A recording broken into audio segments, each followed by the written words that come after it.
Okay, folks, so just getting set up this side. We've got a lot of different stuff going on. We are running live on YouTube, live on Twitter as well. So we're just going to get Strafe up as a speaker, and then we will go ahead and start this session.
Yeah, your mic seems loud enough to me. If everyone could just give us a thumbs up if we sound okay.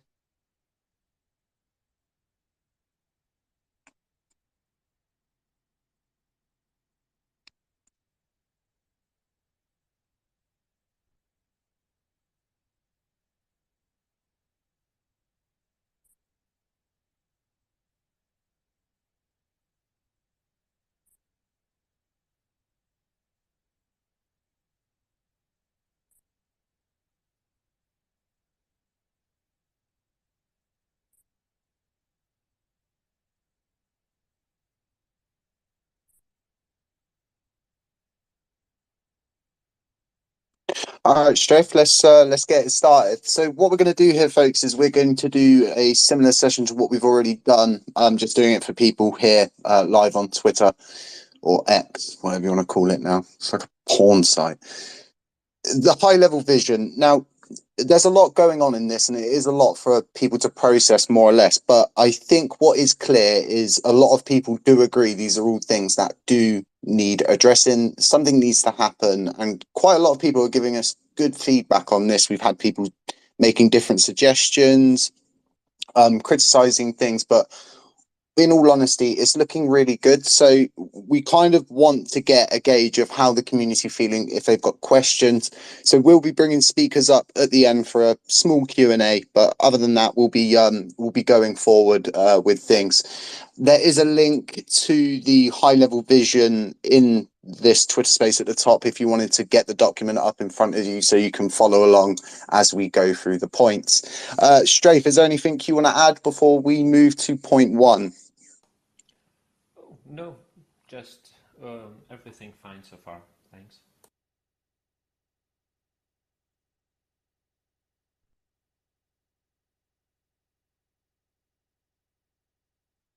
Got so much going on in my poor thing. Point number one specific is enhancing development teams. We've got developers on the blockchain actually in this space, and one is Gevik. More of them. Rafe, did you want a little bit of input? Paid development things, because I think you milestone system in the most intrusive manner.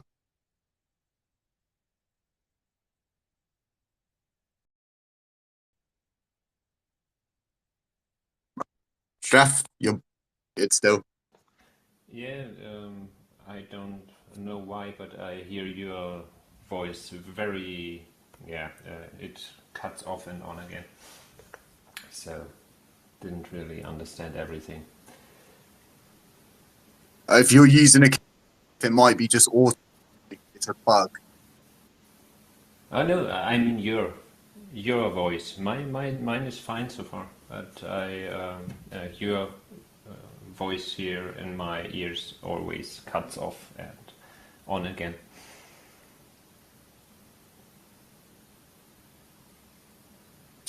Your microphone is dropping. So I'll point number one into his microphone and stuff. So what we're talking about is a milestone for development team, and as a smart contract efficiently harnesses, distributes them on a week. So development halted, and money would never be in any form unless they and the community would be able to proposal, put that forward, and put a whole developers fund, not specific. Also, we're out of consideration and that swap as a bulk. It stopped us up 3 months of like hope for the best. To align the block governance. Honestly, seems like to bring the layer and moves the aspect straight or input back, but it shouldn't be any development, because ultimately development weekly and every by the and important these kind of FL to ecosystem ways to not do and actually move quite get. I think the speaks for it, all of these individuals that'll be or fatigue, etc. But it's so important now, being a year and 4 months into this, and still as a community, what was promised back last year when Terra Rebels was running the show was on ramps, all of these different kind of systems, and we never get it. It's just sort of following the route, I believe, of what is perceived as the most easiest thing to do within the time that they've got. I always find the biggest issue is we're paying a builder to build us a house, and before he builds the house we pay him for everything and then hope for the best, and we just can't keep walking this road as a community. I can see that Redline Drifters also in here, and they're a paid development team as well. I just couldn't see why anyone would be against this. And I guess the only reason would be so that your funds could never ever be halted if there was deviations. So it's always food for thought, and there's always room for more input, specifically from people that are paid developers who are going to be utilizing this system. It's important we get feedback from people like you. It's ever so important. But I think the community also agrees on this point of getting a milestone system in place. Strafe, did you want to test your mic? Yeah, sorry, I switched to my mobile phone now because I think my computer has some issues with the microphone. No, it's a bug. It's a bug. If you use the Twitter Space system on the computer, for some reason it auto mutes microphones that have an auto mute feature built into them. It's just a bug they've got to work out. So, Strafe, have you got anything you wanted to add about point 1 on the milestone system?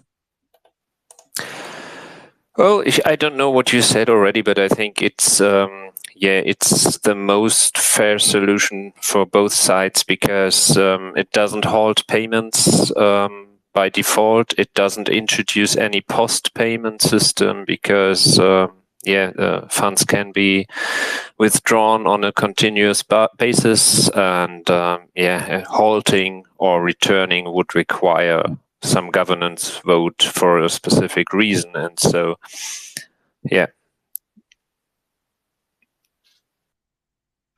Oh, phone's muting again. Maybe the bugs follow. So yeah, the milestone system super important. Have you sorted your mic out?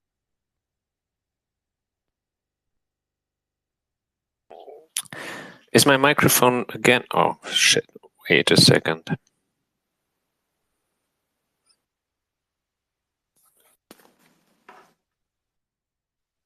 Because my microphone again has cut out.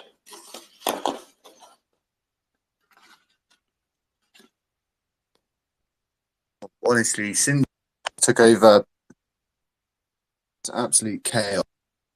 Bugs. What else? So I'm gonna move to whilst you mic out, Straff, which is more or less incorporating a built Commonwealth nation that's integrated into state. This is utilized, every proposal become on it. It brings some and having one banner like how and get should far more infrastructure actually been used ago is in that they're and themselves good when you like this what we're at Commonwealth is saying people don't really from the community a lot easier foremost just station app click a button into the discussion from there. It's a bit at this point we're supposed to highly the whistle of the button, but to the point of rising. So it's really important. But one of these, they're subject also. They're all the community ever going to see what's going to go in these will governance and if they're happy for these, not happy for that's what goes through good patterns of work. Same time, myself, this we a lot of self in some in the old and along the pull and so Michael can ever in and out need to who's got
All right, folks, just bear with us. Twitter's absolutely useless at this point. We're going to try get it going with Strafe, and I'll bring it all back. Bear with us.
Where is Gavik? We need to re-invite Gavik.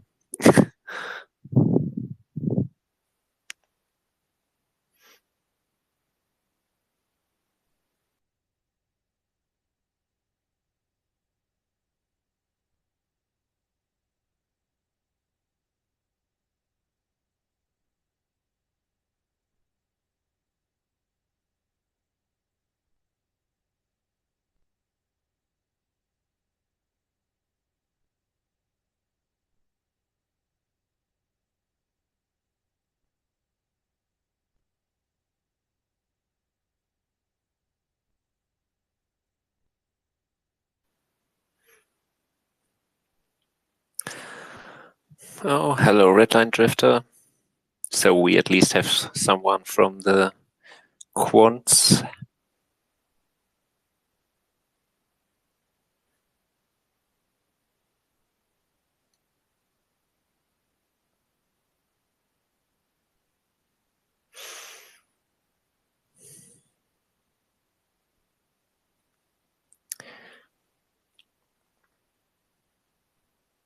Hey, Nadja. Someone from Candice.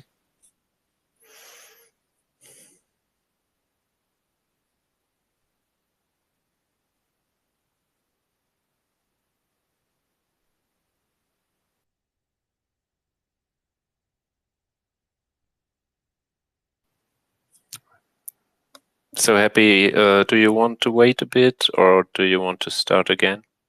No, yeah, let's get rocking. Let's get rocking. Okay, fine. People will just join as we go.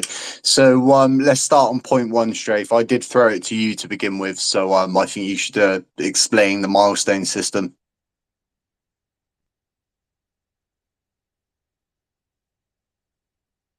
Of course, yeah. Now I muted my mic and forget to unmute. So what we imagined with point one was simply to try to combine what many in the community wished, like kind of post-paid system, but also not risk that people do work without being paid. So the idea was to introduce a kind of self-managing contract that receives the funds that are intended for payment, and devs or whoever is funded by the community pool can claim the funds on a weekly basis.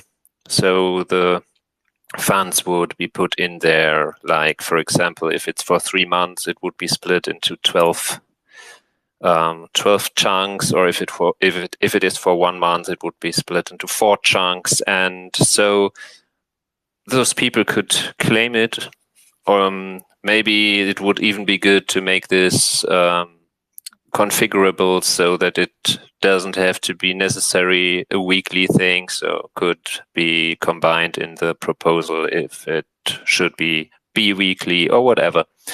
And only if there would be a governance proposal that makes a request to the contract to either return funds or hold funds or remove some wallet from the eligible list to for the claims, then that would happen, but that would need a further community spend proposal. Further community governance proposal.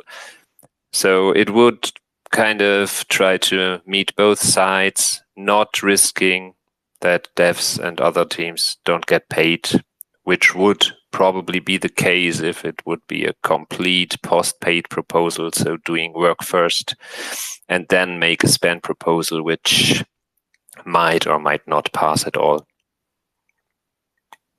Yeah, so this way you're bringing a system to governance. I think how some previous people have approached this is similar to Edward Kim with his system, where he was dishing payments out. This isn't even a system where it requires a human. You build it once and it becomes self-serving, right, Straff? Yeah, that would be the idea, because currently I don't know how the L1 payment team is handled. Maybe Gavik knows if he wants to speak, because I know that previously it was from the TGF multisig, but the wallet where the funds go to have changed, so I don't know how the payments are currently handled. That is beyond my knowledge. Yeah, so I think we're at a point now where we as a community, we need peace of mind, we need security layers, and then not just for the community, but for the blockchain as a whole. So we're displaying a good image from the outside, self-regulation. It's all very supportive of itself, building a self-serving system like this. And, like I was saying, we're not going to have these bulk sellouts. It's not going to halt development. It's not going to halt their payments. It's a real smart system. And it shocks me. Well, it doesn't shock me at all. We've spoken so many times about these things as a community, running back to last year during Terra Rebel's reign. And these systems they've never been built, and we've never really got round to them. So a good point to note is, Strafe, is we have the capability to see out the majority of this with some input from others, right? Yeah, of course we would need collaboration. I talked with Frag because he was on the L1 earlier, and I hope he could assist, for example, if anything is needed that is beyond what I could do. But I personally could do something regarding the contract itself if it is built in Cosm version. if it ever is decided to do something on the core, so on level 1, that would of course be even more sustainable, I would say, because it doesn't need upgrades when the WASM needs adjustments. But it would be more work for the moment. So I think the WASM contract would be the easier road for now. If we can find easier routes and if we can work with people to get things done quicker, I think that's what the community expects of people that are deciding to build and develop systems to be utilized. You know, working with people around you, and you know, if a proposal comes up, it's always good to speak to the proposer who understands the proposal he's written out and sort of work with people. I think that's really important moving forward, especially at the point we're at now. There are many people who would wish LUNC would just sort of die, roll over and not roll back over again, but there's a lot of light at the end of this tunnel. We just need to keep pushing towards better goals and actual sustainable goals that not only, you know, the developers can push towards, but the community can see and get instant results from. You know, the community always want to see development that they can see, that they can touch, they can feel, they can utilize. You know, these bug updates are really good, and all of those small updates, the TerraCore updates, all of the different kind of things that are done that more or less just look like gobbledygook to the everyday user because they don't understand the development side of things. This is stuff that could really pay off in the long run. You know, this could really show holders on the outside that, hey, look, LUNC is turning things around, and look, hey, they've built these systems, they're getting aligned. This will introduce less change, if I'm not wrong here, Strafe. I think it could if the community agrees, because it would require less alignment. For example, if you have a team, then it needs alignment from the perspective of paying out the funds, and it would also make things easier to manage, I think. But because we have not said it at the beginning, this is just discussing currently. Everything that is really intended to be developed has to pass governance. So for each point here, after getting feedback and input, there would be a proposal, a specific proposal phrased out and put in the discussion groups. So that's nothing, it's not a proposal yet, but we have thought about it. We have thought about how it could work, how we would probably like it to work, but that doesn't mean it is set in stone. And it's not proposed yet. It's just a discussion with the community, because it makes, in my opinion, it makes no sense thinking something out and putting a proposal draft up already before getting any input, because it's if you have drafted a proposal completely, then it's often a bit harder to take input and change things, because you have a route that you have planned out in your mind. So I think it's better to start in an early stage, although some people find that as laziness, but it's not. No, I don't think it is, you know, laziness. This self-serving systems, right? What we've seen from Fireblocks on the official statement is there's too many changes all the time and there's a high risk of loss of funds. Now, reducing the need to keep changing things at a governance level, you know, that's what they don't want to see us, you know, changing the burn tax all the time through proposals and all of these different things, getting systems set in stone that don't need to be regularly maintained. They don't need to be looked at all the time. They don't need someone to go through and approve everything. You know, the module itself would never ever interrupt any funding, unless there had been deviations made and the community propose and governance agrees that, hey, funding should be halted until, hey, they do get back on course, you would never have an issue with it. It would really be a self-serving system that benefits everybody, both sides. And like we've been saying, we've all got to meet in the middle, because the biggest issue is LUNC is like a rubber band ball, and everybody gets a piece of this rubber band ball and we all run in different directions. And then what happens? We all get pulled back to the rubber band ball and we're all back together. So it's at a point now where, so many people have left. People like Classy Crypto leaving the space is a sign that, there really isn't enough money here for even him to continue doing what he's doing, because he relies on that for his income. Now, if that's not a key sign that things are not going the way they should be, I don't know what really is. So let's move on to number 2, Strafe, which is the integration of a Commonwealth system into Station, which is something I've been suggesting for a long time, and Hexagon themselves have even utilized this idea, which is a no-brainer. It means that it's backfed through governance. It would all be down to pull requests and everything like that, and everything would become immortalized, right, Straff? Yeah, that is one of the more complex topics. It's not complex because of the implementation, because building a very simple discussion forum, COSM based, for example, is not that complicated.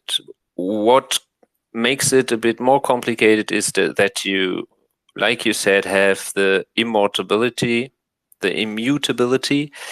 which means that things that at any point in time get into the system will always be retrievable. That is the only thing that has to be considered. And everything else, I think, is only something that could be beneficial, because you don't need any account. You can simply connect your wallet and confirm every transaction, every post with your wallet, with a normal transaction. Contract execution, like you do when you swap coins or when you buy an NFT or whatever, same method. And with that, it could be integrated in an UI like Station, but also could be integrated in any third-party UI that wants to integrate it, because it's simple contract interaction. So from a level 1 perspective, the only thing I don't know, which someone might have concerns, is the space used on chain because of the state size. But I think as it's only text and it should only contain governance related topics, it should not contain community discussions like we are doing currently with the project vision, because that is something that can surely be done on external community forums. It can be done on Twitter or wherever. I just think, and we discussed about it, that governance is something that should be discussed in a place where it doesn't get lost. We have seen that with the ozone, where the proposal, the original proposal, has to be viewed through the archive.org Wayback Machine, because it's not accessible on Agora, at least not for the average person.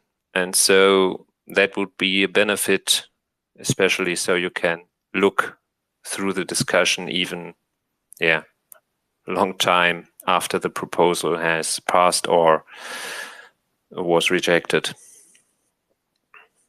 Yeah, so immortalizing them is a good move, because it portrays the history of the chain, which is ever so important. If everybody knows this, I think currently, if you click rejected proposals, you don't see any of the rejected proposals. There's so many sort of like weird things like this that just don't help our system.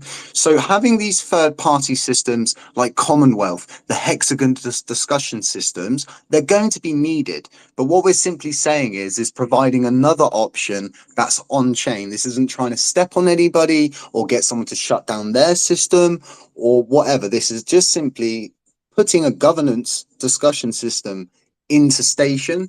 Now, if you're wondering, like, where do we have currently like text systems in Station? And, you know, with the memo system, it utilizes text. A lot of people, you know, put funny things in their burn transactions. But yeah, it's food for thought. And this is all subject to governance. These aren't proposals we're speaking to you about. We're just describing what they're going to be about, what they're going to aim to do. Everything is going to be put through the community. Going over, behind, you know, it's not okay. Governance should be obeyed, because without it, you know, nothing really counts. If people are saying, well, governance isn't law, well, then it's kind of like, well, then a spend proposal isn't law. You don't need everybody to vote on it. Surely you should be able to just get the funds for yourself, but you can't. So it all becomes very misconceptive of itself. So it's so important to create an equal playing field for the community moving forward. Getting this integrated, I think it will boost engagement on a whole through governance. The biggest issue we find with Commonwealth and other discussion sites is it's actually the same people, 10 to 20 of them, always commenting. We don't really see a lot of new people. Some people are scared to comment because they might get, you know, a bit of an aggressive comeback from other people. If we have that system built into Station, it's going to be there. People want to be able to go into their Station app. Oh, they're proposing this. Okay, discussions. Okay, right. This is what they're talking about. Okay.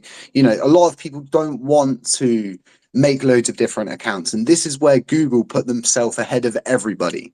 Your Google account can log into almost anywhere. You want to create an account somewhere, cool. Don't need to go through all of the mumbo jumbo of filling out all of the different things and setting a secret password. You just make a Google account and that gets you in anywhere. We should aim to do this as a blockchain that is supposed to be highly advanced, all of the buttons, all of the whistles, all of the bells. It's super important. So, Strath, let's move forward to number. Yeah, Jay, wait a second, because when you say it like this, it might sound to some people like centralization attempts. But there is a difference between entities like Google and a blockchain. The centralizing the discussion, for example, on the blockchain in Station doesn't mean that it is centralized. It just is decentralized because everyone can flunch its UI at it. For example, if you have a dashboard like StakeBin or whoever, you could interact with the same contracts. It would lead to the same results. That is not the case when you have an off-chain database that you can't access from foreign sites. So it's not centralization, even if it sounds like it, because it should be put into Station UI. That's just another UI to interact with it. Yeah, it's good to have decentralized platforms, and like Strafe saying, anything that you backfeed into governance and make it so votes need to happen to do stuff, you may be putting it into a centralized position. Yes, it's all going to Station, but the decisions to make changes to any of that all requires governance. It requires the active set to get off their backside and vote. It requires consensus. No one person can make a centralized decision to do something, and that's what governance is and should be, and should always be, and never be disrespected. So let's move to number 3, Strafe. I'll let you go for this one because you understand the infrastructure a lot better than me. Yeah, number 3 is a bit different than the others because it's not really an idea for a real proposal on itself. It's just a bit of a discussion basis for the problem that we are currently facing. Even more with the things that happened during the last days with all the crypto prices crushing again. So if we look at what we have currently in the community pool and what we probably will have in a month when Q4 is due to be voted on, I am not even sure if the community pool would have enough funds to pay the L1 team taken the amount in US dollars that they were paid before. And then additionally, there is the Hexagon funding for both the level 1 endpoint maintenance and the level 2, so wallet infrastructure maintenance. And taking it all together, Quanteam, level 1 and Hexagon, I am nearly 100% sure that it's impossible to pay from the community pool. I hope that it will not be the case that it is even not enough to fund anything. So this point is more about the situation with the endpoints.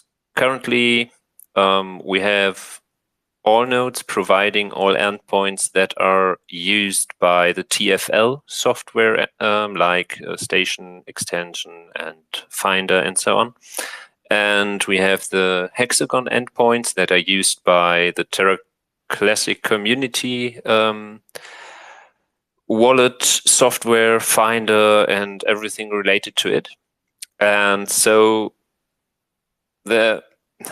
it's difficult because in theory, the best thing, of course, would be we have the funds to pay a main infrastructure, a backup infrastructure, and fund community projects that are owned by the community, by the chain. But currently, we don't even can think about funding projects that are chain owned. We can't even think about it because everything that level 1 developers do has to be to get the chain to the current up-to-date status of Cosmos, of all the software-related things, implementing some additions that are required due to the governance decisions.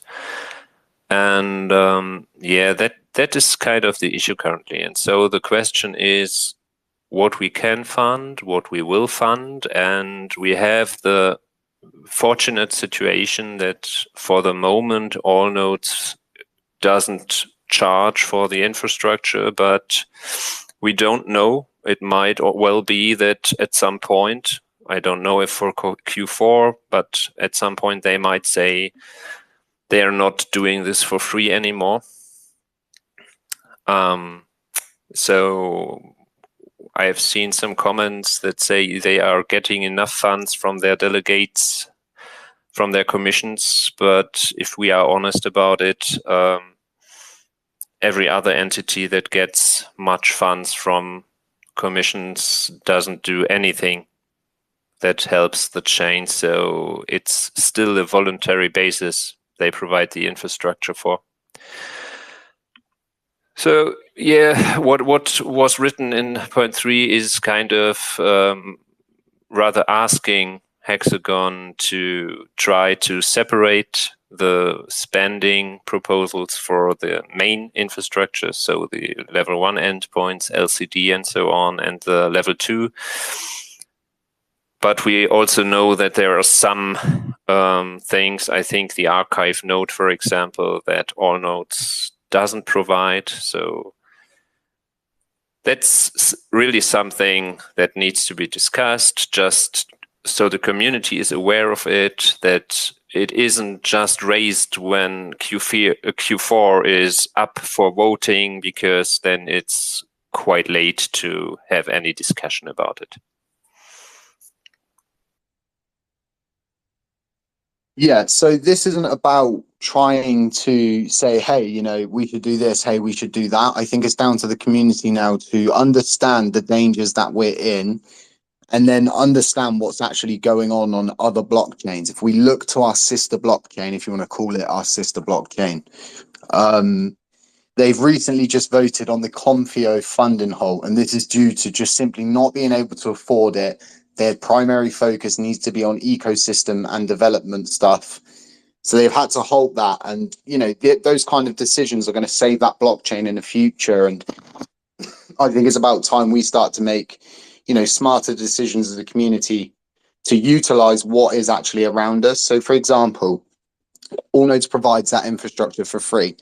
The archive node is a bit of an issue, but they provide it for free nonetheless. So if you just said to Allnodes, well, here's a 20 grand paycheck, right, to run all of the endpoint. Here's an actual paycheck, so you don't have to do it for free anymore. And they've been running those points for free for the existence of Lunar Classic. They've always been there for this chain as a rock to lean on, so to speak. But as a business, if you were in a business meeting and they were, doing a budget cut, the first thing they would look at is, oh, hey, well, we've got this infrastructure here and we're getting it for free. And we're paying $40,000 for this infrastructure. What should we do? Well, let's utilize the thing that's free. But, that's not down to people like me to decide. This is down for the community to decide.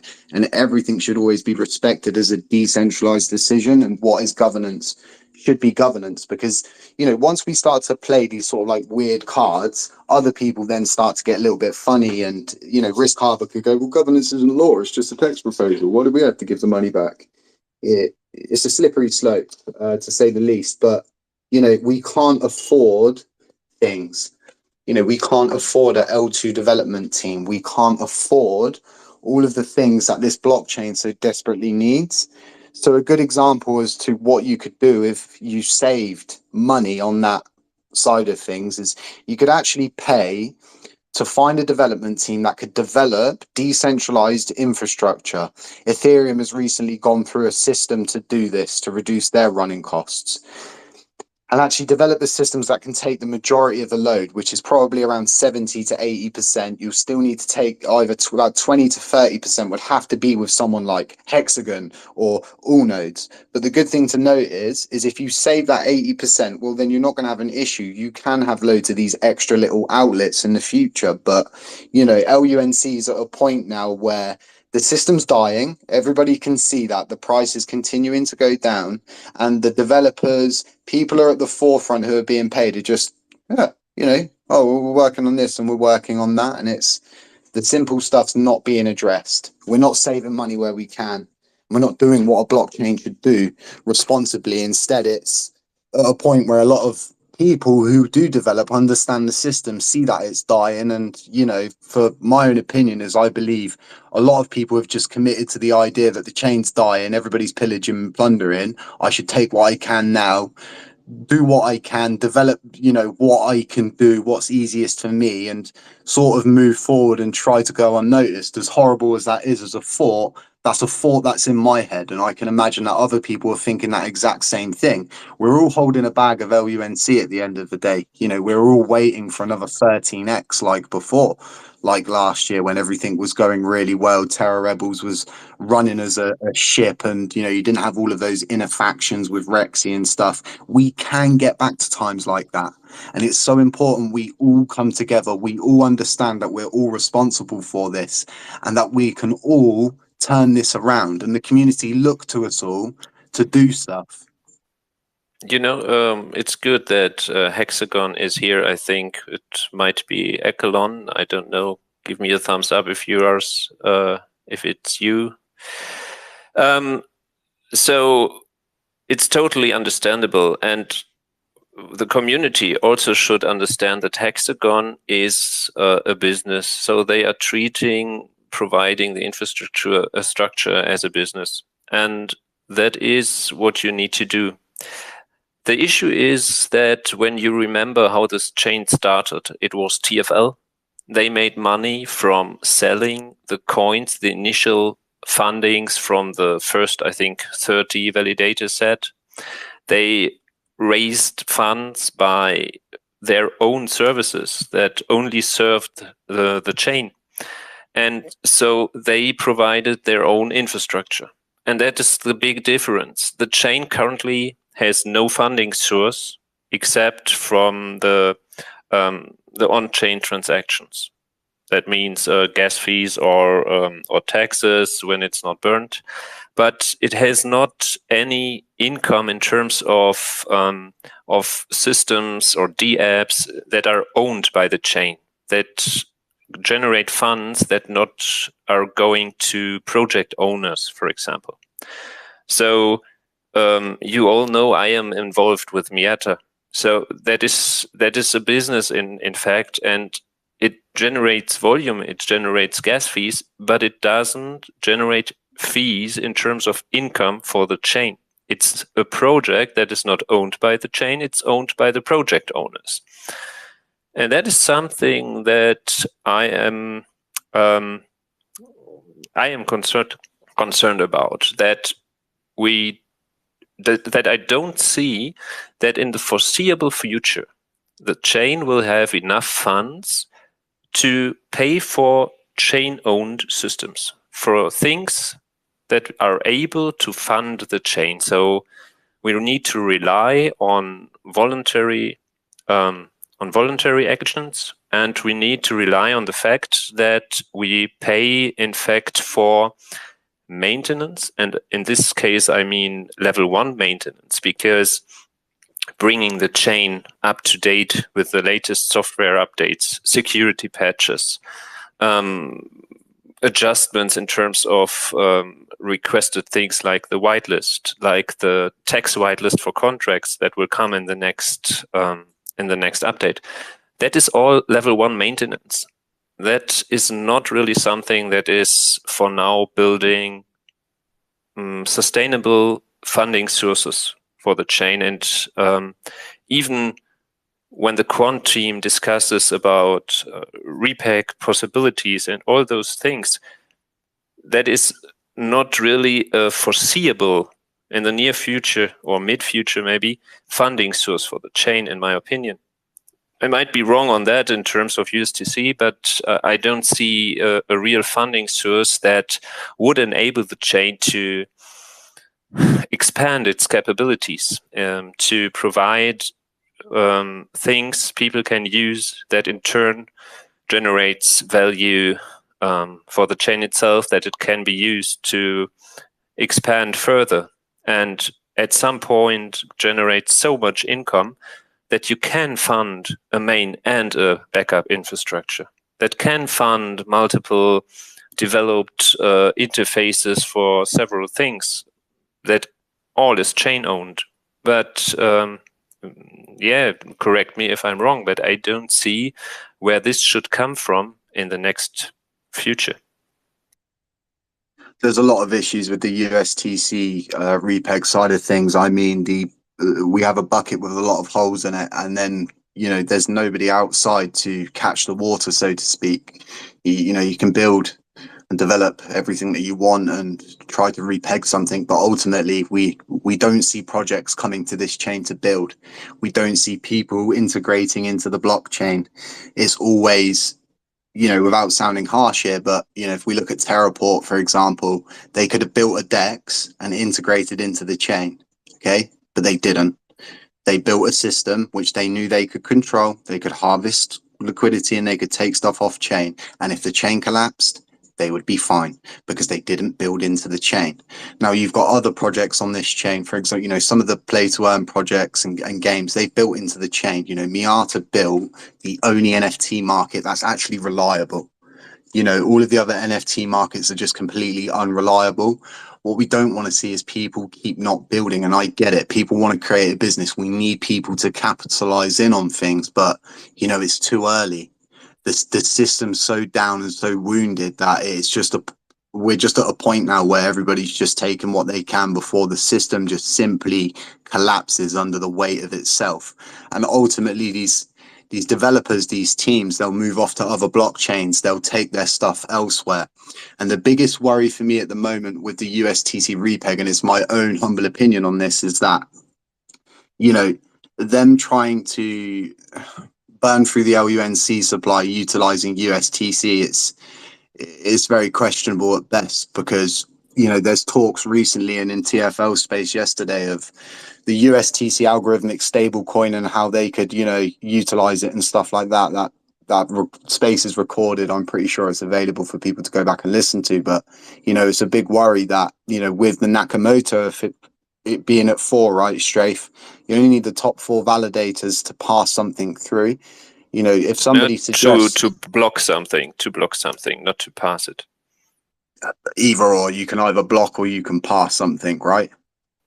I know. I mean, you to block you need a minority 33.4, and to pass it you need 66.7. I don't know what the current threshold is for the 66.7. I just know that the top 4 can veto, in theory, every decision, every governance decision that is to be made.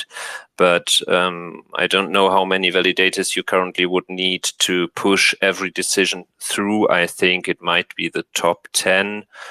I'm not sure. We've got a lot of validators that you can simply make a comparison of the Luna and LUNC validators and see a lot of them that are on there. They're highly active. They vote on everything and they don't do nothing on here. My biggest worry is people are trying to make decisions recently which are very questionable at best, and any developer on this blockchain will understand this very, very well. Terraport had a huge rug. We had the opportunity as a blockchain to go into wallets and take those funds. We all disagreed. People like Rabbi were foaming at the mouth. Now the quant team is suggesting the same thing. Rabbi's happy, he's not foaming. Yeah, we should definitely do that, and we should definitely delete funds. This makes our chain very, very, very questionable. And my biggest worry is LUNC will become crushed. It will get destroyed. Everyone who's built into it will lose what they've built, especially people like me who have their projects, modules, everything to lose. And then the USTC team will go, well, LUNC is kind of dead now. We should probably fork it off to another blockchain. And I just don't ever want us to get pushed into a corner where we are now, where it's like there's no funding in the community pool. We can't pay for anything at the end of everything. And then by the time we get to the next quarter, gee whiz, we've got to pay out, 3 paychecks again. Well, how much is left in the community pool? Nothing. And with the price of LUNC going down, it's not looking like we're going to be able to afford these 3 teams, because it simply just doesn't make up to that much money anymore, Strafe, right? I'm not sure how many we will build up until Q4, because it's still 4 weeks, but with 1 billion currently, that's not worth much anymore in terms of what we paid earlier for the funding. If we compare it to previous funding rounds, I think we are nearly 30% down. So we would need quite a bit of LUNC more to pay the same amount. So either those teams will need to put way lower spend proposals, or they will compete with each other. So not everyone can pass, maybe even so. That is also a bit worrying. So let's say 3 teams put up spend proposals in 1 hour after the others. So everything passes, the first team is funded, and then it's not enough in the community pool to actually execute the spend proposals that are following, because the first proposal that passes gets executed. And if then after that it's not enough in the community pool to pay the further teams, then even if it passed, they won't get anything. Yeah, it's very worrying. So I think 1 billion currently, I just did some calculations, a little bit of maths. We can, if one of the teams is willing to lose about $10,000 of their quarterly paycheck, we can afford 2 teams, not 3. It's about $80,000, maybe $90,000 pushing it, depending on where you sell them and what they're going to be selling them for. To people who keep requesting, we've got so many people requesting, but yeah, we'll be getting people up at the end to speak. So let's move forward on to the next one. I think this, we've spoken enough about this. The risks are real, and hopefully people are absorbing this, and they're going to start talking about it and asking developers, why aren't we following governance? Why aren't we doing these things? Why are we not solving these core issues at hand? So the next one is number 4, and this is enhancing security for a on-chain voluntary. It's so important to note this point. It's a voluntary KYC KYD. Strafe, I'll let you speak about this. Okay, so what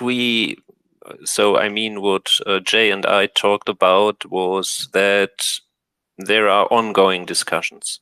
There are factions in the community that want every paid team, or even better, every team that works on chain to be doxed or at least KYC'd. And others refer to the anonymous nature, so the privacy nature of blockchains overall, and are totally against it.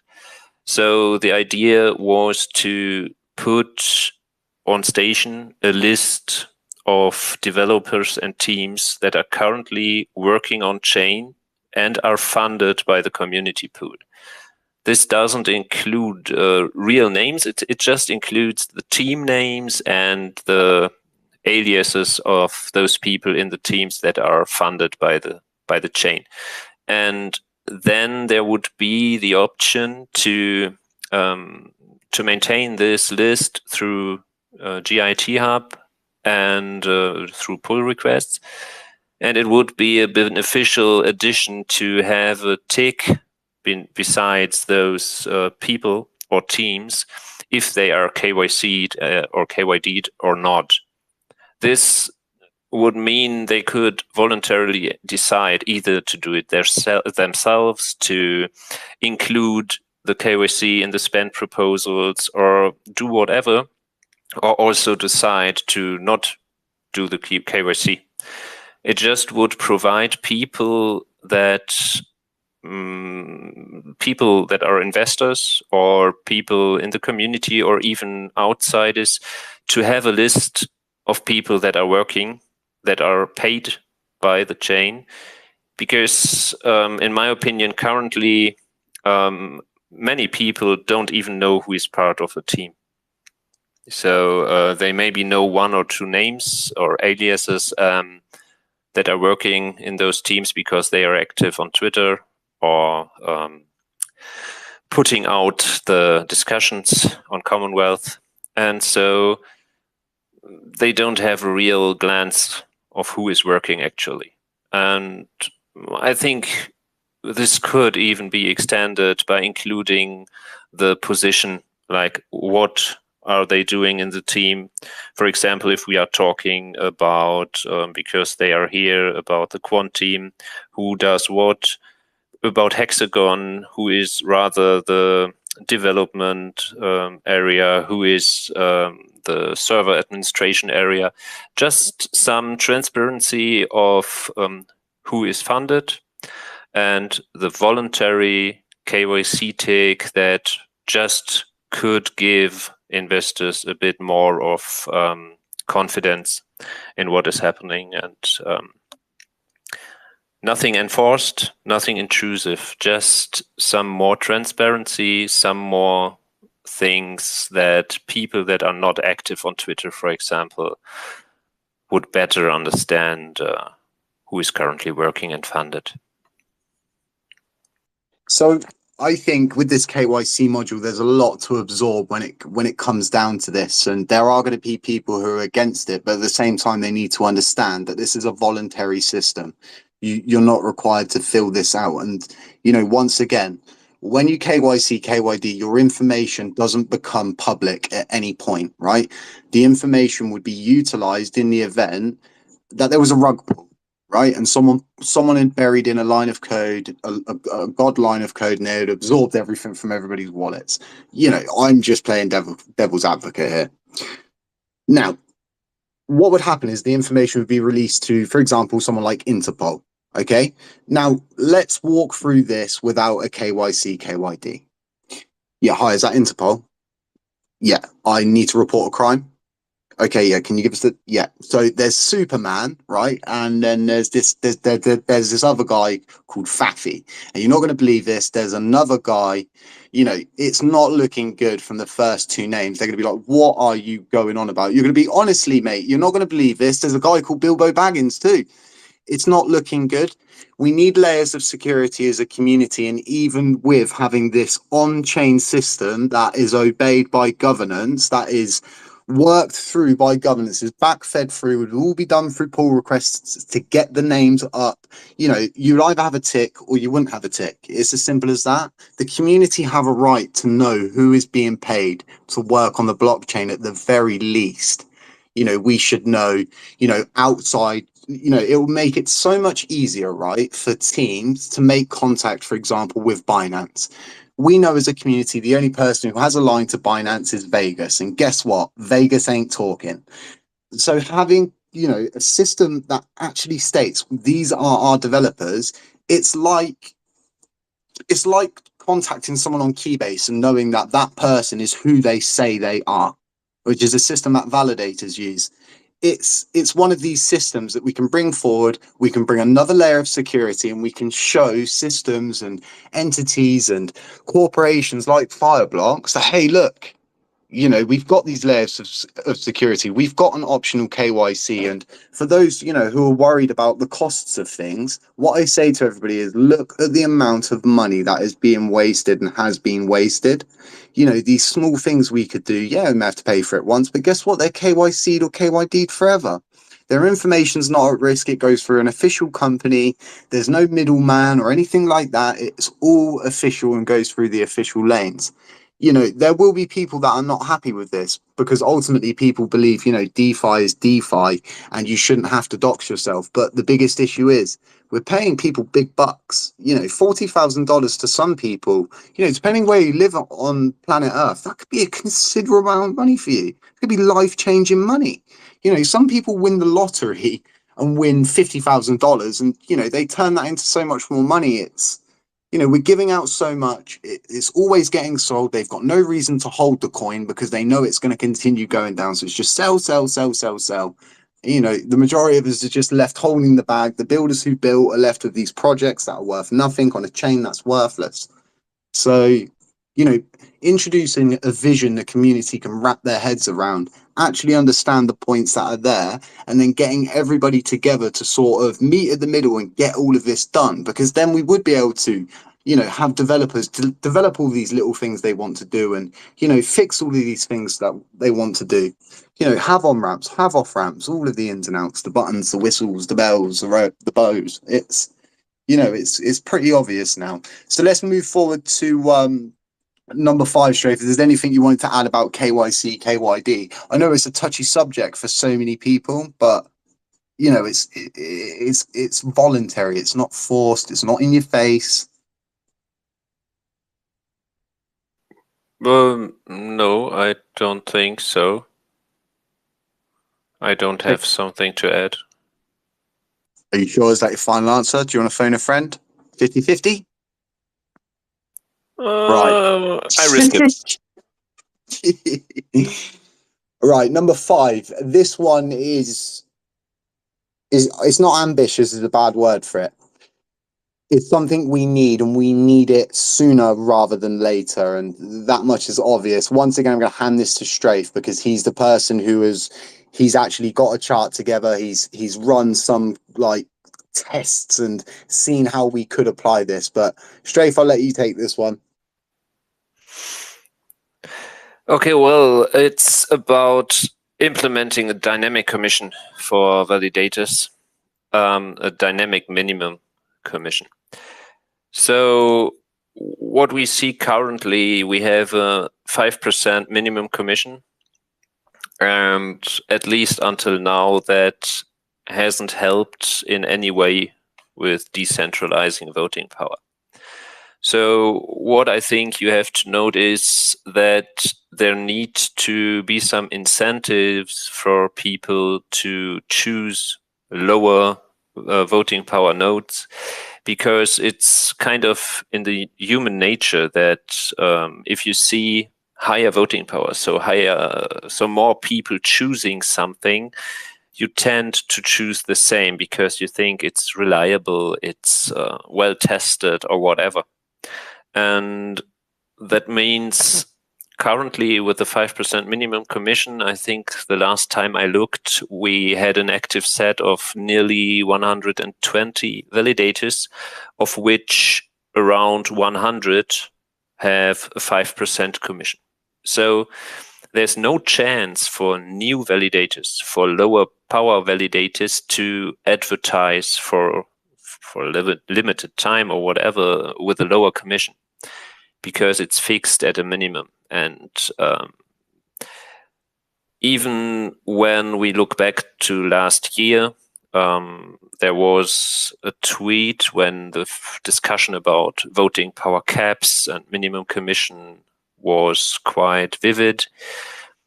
It was a tweet by Sephiroth, who is Allnode, part of Allnodes, that said he would rather see something like voting power equals minimum commission. So you would have 5% voting power, you would have 5% minimum commission if you have 2%, and so on. I personally think that would be a bit too simple in terms of linear growth of the minimum commission. So the idea is to implement something on the level 1 that takes the validators' voting power on a basis, for example, of an epoch, and calculates on a formula which minimum commission should be applied. So the formula would be so that nodes with a lower voting power than 1% would be allowed to even choose a 0 or near 0 minimum commission percentage, just because they have a very low voting power and can contribute to decentralization if people delegate with them. At the same time, it would increase to a point of 20% minimum commission if you rise to a voting power of maybe 10 or 12%. And that way we could try to push for more decentralization, because you have a higher variety between those with high voting power and very high commission, and also those who can choose to advertise with a temporary or permanent lower commission until the voting power climbs up. That is something that still is under also under discussion with level 1, because of course it needs substantial developmental involvement, like it was done with the minimum commission, maybe a bit more.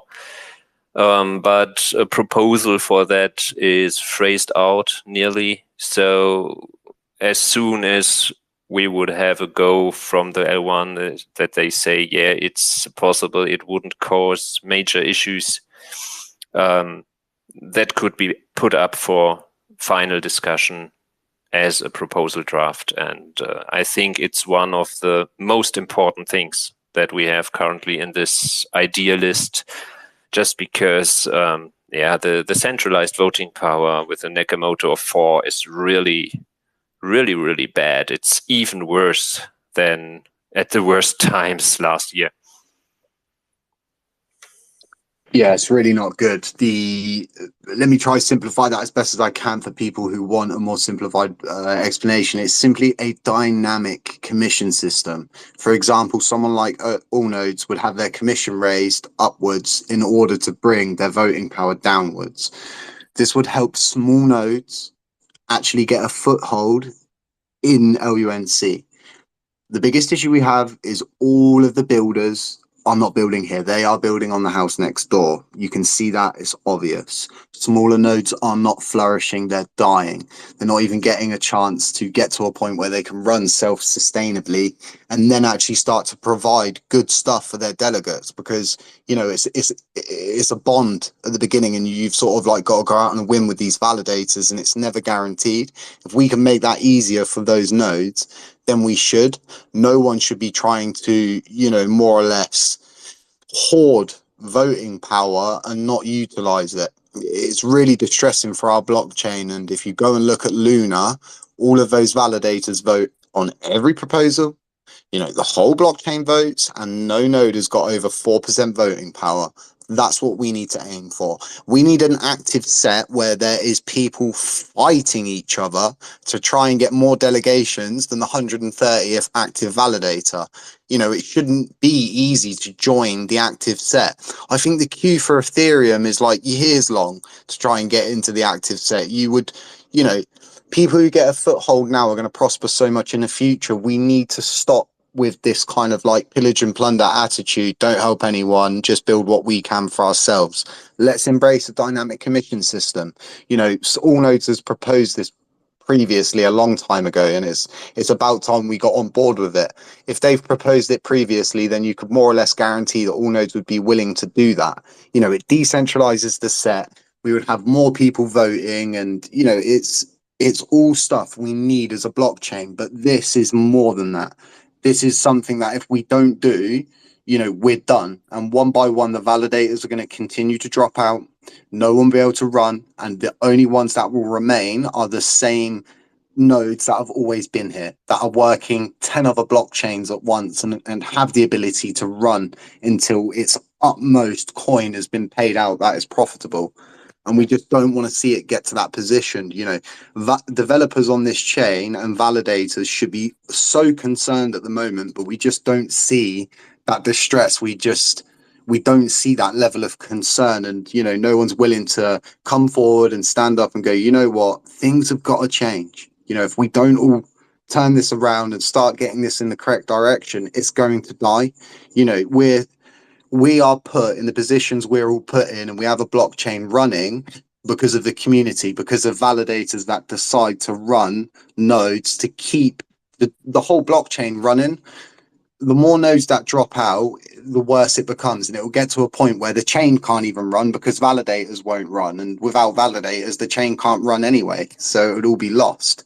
So I think that point really does speak for itself. So once again, folks, none of this is governance. None of this is a proposal we've put up. This is simply us just talking. So Gevik, I hope you're listening into especially point number 5, because if we was to move forward and start turning these into proposals, number 5 would definitely be first on the list for the LUNC community to decentralize the active set. No validator is making any moves to try and shake their voting power. They're quite happy with it. If they're not questioned and there's no changes, they don't care. They'll just keep laying low. My own opinion once again. So Strafe, let's talk about the on-ramps, and these ones are from Cade. So I've looked, we've got Cado, you can do something through Paybolt, you've got lots of different third-party options, and then we could also go for the real kind of like cheap shot, quick cutting corners option, which is simply just providing links on station that take you to Binance or crypto.com or KuCoin or MEXC or wherever. We could even have it ordered so certain people can't buy from Binance, so you would have it like, oh well, this country, this is where you're going to need to go. We should be making it as easy as possible for people to get more LUNC coins and keep LUNC coins on chain inside the Cosmos. The more we can keep in the Cosmos, the more we can lock in, the more liquidity we can start to cycle through projects and keep them moving, the better this blockchain's going to be. When you're just one project doing stuff on your own all the time, you start to understand the effect you're having on things and the effect you have on the NFT markets, and what you're building is actually drawing people in and keep people there, keeping people, picking up their staking rewards, delegating and thinking, wow, this is a validator I really want to be involved with.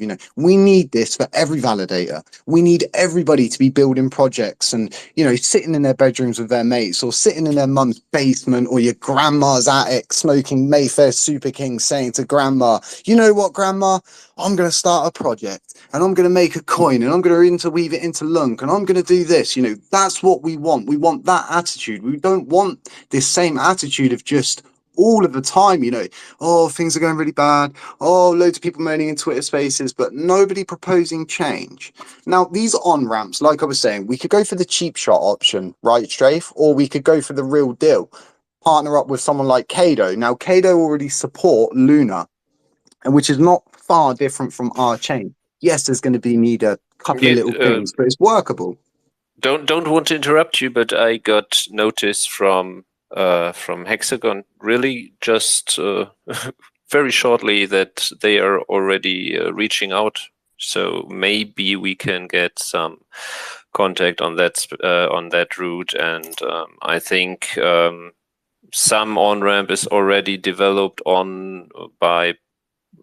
I don't know if the L1 does also, but there are talks. So I would really say this point is something that community is aware that this is not about just bringing one on-ramp on and then that's it. That solves everything. We need diversification. We need as much options as there can be just to provide everyone the possibility to on-ramp, and because not everything is available in each country. If we want to talk about Binance, for example, difficult in Netherlands, might be also different soon in some European countries, who knows. And there are other options that serve different spaces of the world. So this is also more something to be aware of. It needs a constant looking at, and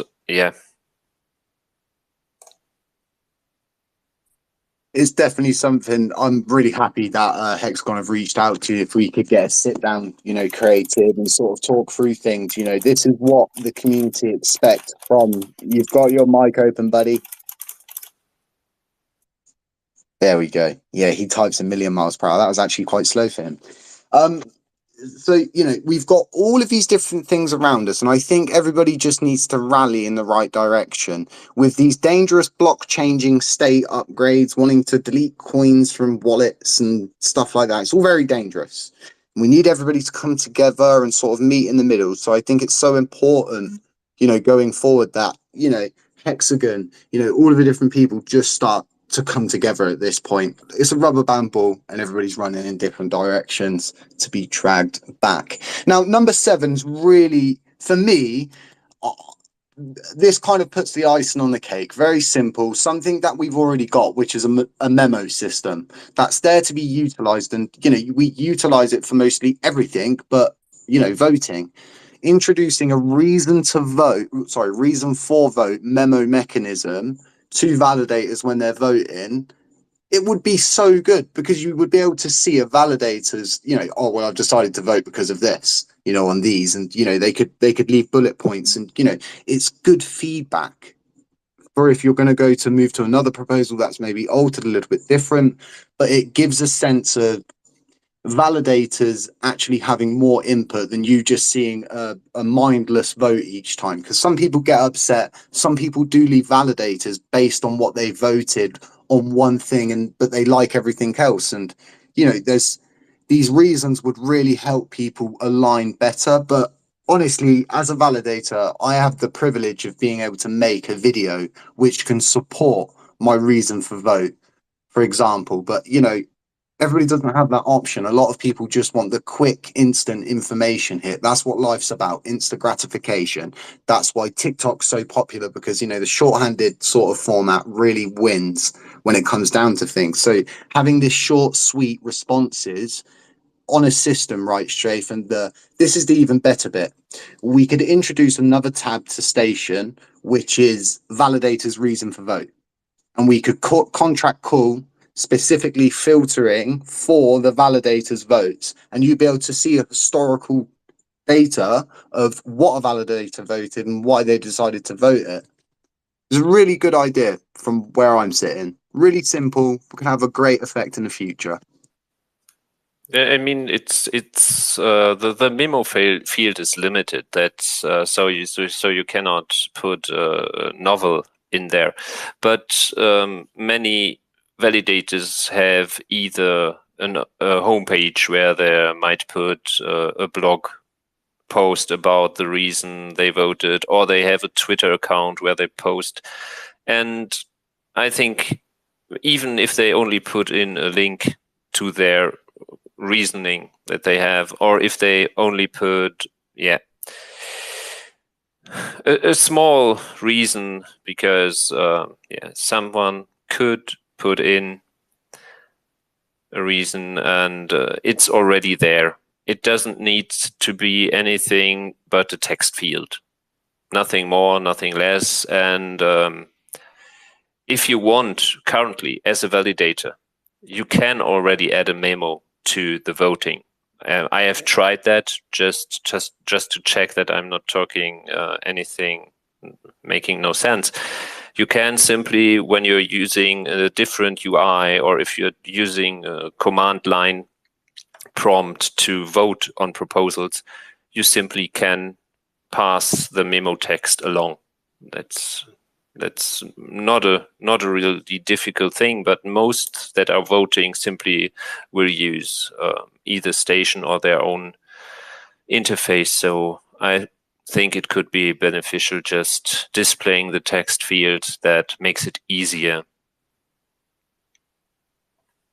So let's move forward to number 8, which is our final sort of point to go over. We'll be adding a few bits onto the end, some final notes, but this is a big one. And this is all once again introducing a system that would not require change via proposals. It would be a system that's set in place. You would need to get, CEXs to work in collaboration with this, and you could introduce some way that they get a bite of the apple, so to speak, but a dynamic tax, right? We're always going to go through these issues. What is everybody here in this chat going to say once the price goes 13x again? We need to put the burn tax up to 1.2%. We need to do it now. Okay, well, then let's not do that anymore. Let's introduce a dynamic tax system and let's have it work on a slider. Oh, there's no traffic on the chain. All right, cool. 0.2%, real low tax. Incentivize more trading. Don't just keep doing we've all watched Robin Hood. We've all seen what the Sheriff of Nottingham does. We don't need to be like this. Introducing a smart system that when we are seeing high levels of volume, oh, boom, it goes up to 1.2%. The even better thing about this is it's subtle, and eventually it would just become the norm and it would go unnoticed. And a lot of people would sit there and they try make trades during, times when it wasn't busy. And you introduce a very, not so much competitive environment, but an environment that brings incentivization to trade when it's low and to think about what's going on when you're making big trades. And if someone's selling out 100 billion LUNC coins when the price has gone up by 10x, at least they're getting slapped with a 1.2% burn tax instead of a 0.5 or a 0.7, or us suddenly getting to that and going, oh, we need to put a proposal up and we've got to discuss it and we've got to get it passed. We've got to, spend all this time getting validators to vote. This really gets rid of it all. But Strafe, I think you can explain it on a more complex level. Yeah, I just have to note this really is something that needs to be closely evaluated by the L1, because I reached out and I said wait with testing, because I had contacted Vin, who was willing to do some tests, but I said wait, we want to discuss this first. We want to get sentiment before anyone puts voluntary time in this. It is an idea. We have currently 2 fee systems on the chain. When the tax was introduced back last year, they used, and I think they used the term abused themselves, the existing stability tax that was made by TFL, but that was only for USTC. And they used that system, extended it to handle LUNC, and that means that this tax has to be treated differently and separate from the gas fees that are paid on the chain. And also this separate calculation and handling is what is the main factor that currently makes it difficult to be cross-chain compatible, for example, with Luna and LUNC. So the basic idea is to take the amount that would be paid by tax and calculate it to gas. So that would mean, for example, let's say you have to pay 1,000 LUNC in tax, and you have to pay 11 LUNC calculated from the gas that is needed by the chain. Then you simply would calculate the gas. So combined with the prices for the gas, it comes out as 1,100 LUNC. You wouldn't have it separated anymore. This would, in my opinion, lead to the result that everything can be run through the standard mechanisms of simulating transactions, of executing transactions with no need to handle the tax separately, neither in contracts nor in DApps that had some difficulties with that, especially back when it was introduced, but still now, when you want to come over from Luna, for example, to LUNC, this is what you need to dig into. You need to alter your contracts to handle the the tax calculation. You need to let your DApp handle your tax calculation. So my hope would be that this would completely be removed by combining it with the gas. But things to note, the gas is handled differently in terms of distribution. That means where it goes to, community, Oracle, Burn, that is handled differently.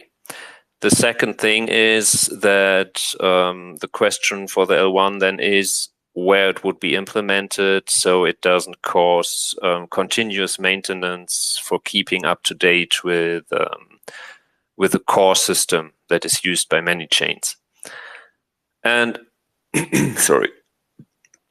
And further thing is that a next evolvement step of that would be to link it somehow to the already dynamic gas, because the gas is not fluctuating. The gas is varying in height depending on the chain's load or volume that you have. So if that could be hooked, maybe with a reduced factor, to the same mechanism, that would mean we could maybe set, instead of setting a tax through governance, you simply could set a lower boundary and a upper boundary for the tax and leave it as less.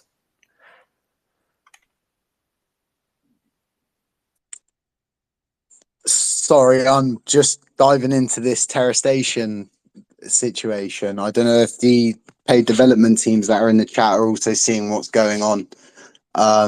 They're very peculiar.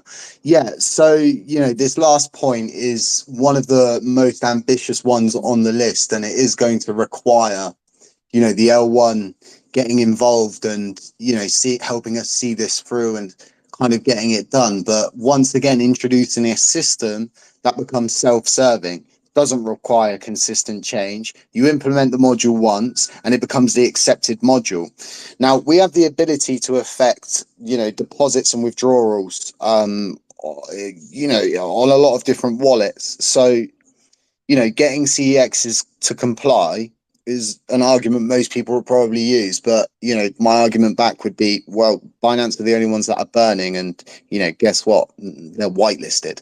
So they don't get affected by the burns at all. They just burn what they burn, which is profit, not actual their own funds. Now, with this dynamic tax approach, you could burn through a lot more coins. And that's just me saying that in my own opinion. I believe having a system that works for the community, works for the city, works for everybody. Everybody's happy. It becomes a Goldilocks module that does what it's supposed to do when it should do it, and not what it should do when it shouldn't do it, so to speak. But yeah, really good. So we've given you 8 more or less points. We believe this is doable within a certain time frame. Of course, we'll need the input from other people. We'll need other people to collaborate with us. But you know, we're hopeful. You know, we can all work together to bring a better future. And there's a lot of FUD circulating, you know, around this united vision of, oh, they just want a paycheck, they just want leadership, they're trying to dictate the chain. Everybody who knows myself and Strafe, we've sat on the sidelines, we've sat at the back, we've never tried to seize power, we've never tried to attempt to take paychecks or anything like that. And we've sat at the back for a long time, and you know, we've got to a point where we're both builders of this chain. We're both, you know, doing our own thing. We're building our own systems. We're integrating into the blockchain, especially with LUNC Penguins. And, you know, I don't want to lose everything I've built. I don't want to lose the community we've built here in LUNC. I don't want us to be the blockchain that failed because we couldn't get aligned, because we couldn't stop people being greedy. And, you know, it's time we get a united vision, we get it put forward, we get everybody to agree to it, and then we start putting proposals up and we start working our way through this. You know, and once we do get aligned and things become better and the blockchain's got money, you know, we can all go out and buy bloody Roombas for our bedrooms if we want to, or do this, or, you know, fund a project doing this. But, you know, currently we just can't do it. It's, you know, it's become real bad, this pillage and plunder attitude. You know, it's dying anyway. Just, you know, let's get what we can. Let's build off chain. Let's, you know, we've got to stop with this attitude. It's so important. Now, Strafe, with this station situation going on, I've no doubt a lot of people in the crowd are wondering what's going on as well. Have you any points to give on that? No, I just was messaged by Ekelon, who said the station domain, the full TFL domain Terra Money is down. I don't know what's up with that, but it shows a default page by the so the station shows a default page of the domain hoster, not really the hoster, the I don't know how it's called in English, the one where you buy and manage your domain.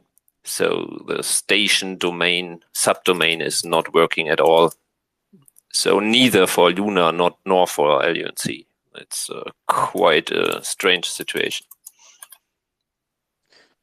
Another strange situation of many strange situations. So, Strafe, anything to sort of add on the end of everything we've spoken about?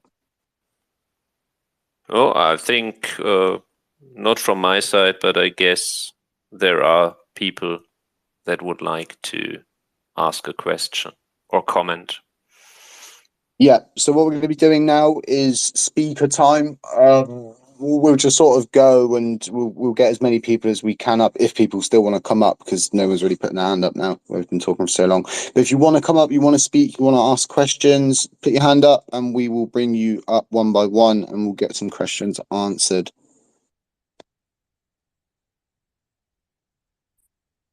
So whilst we're waiting for people to possibly come forward, it'd be great if no one does. And this must mean everybody's happy with what we've spoken about, which is insane. Thought someone would have some questions. Is Anne not here? Oh, not Anne. So with all of these things, Strafe, it's, there you go. I'll let you bring people up, Strafe. With all of this, you know, take it with a pinch of salt. There's people like, oh, you should have this in the this section, you should have this in this section. You know, they're not proposals. They're actually as shorthand as we could get them to explain exactly what the intention is behind it. The actual proposals themselves will be detailed. They'll outline everything, and you know, we can sort of move forward as a community following governance and try to get things back on track. Okay, so we've got 2 people up. We have got London and we've got Juk Knight. We'll go for Juk Knight first because he has had his hand up the whole way through this, and then we'll go to London after. Juk, take the floor. Hey, HappyCatCrypto and Strath. Before I start, I just want to ask, Strath, are you a part of the community oversight committee? Is there even a community oversight committee? I have been back the days when it was first introduced, but it didn't work out. It was not really a very good idea in retrospective. So the answer for now is no, since a long time not. Okay. So I have a comment and a correction for HCC, and maybe just to bring up an issue with you, or maybe can direct where to take that issue to. Starting with HCC, the comment I want to make is that I do have an agreement with you, and that's with the KYC to KYD, and maybe doxing the people who will be working for the chain. I think that's a great idea. It brings accountability to the chain. So I agree with you on that point. Now, make it optional. I also agree with that. I think making it optional would not put the pressure on people, but it will bring forward the people who are serious and who are, in my opinion, less likely to rug the chain. So I think in that aspect, the KYC to KYD route is a good idea. The other part that I'm going to bring up is a correction. I keep hearing people say that the USTC team, they're deleting people's wallets.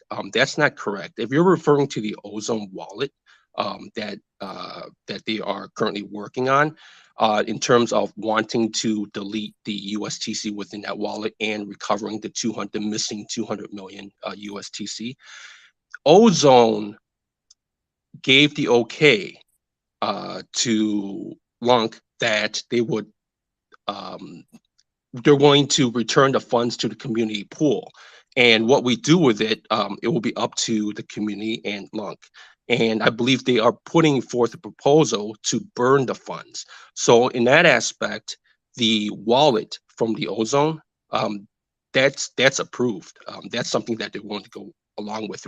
The USTC team, they're not just going in and deleting people's wallets. And that's why I just want to bring up to your attention, HCC.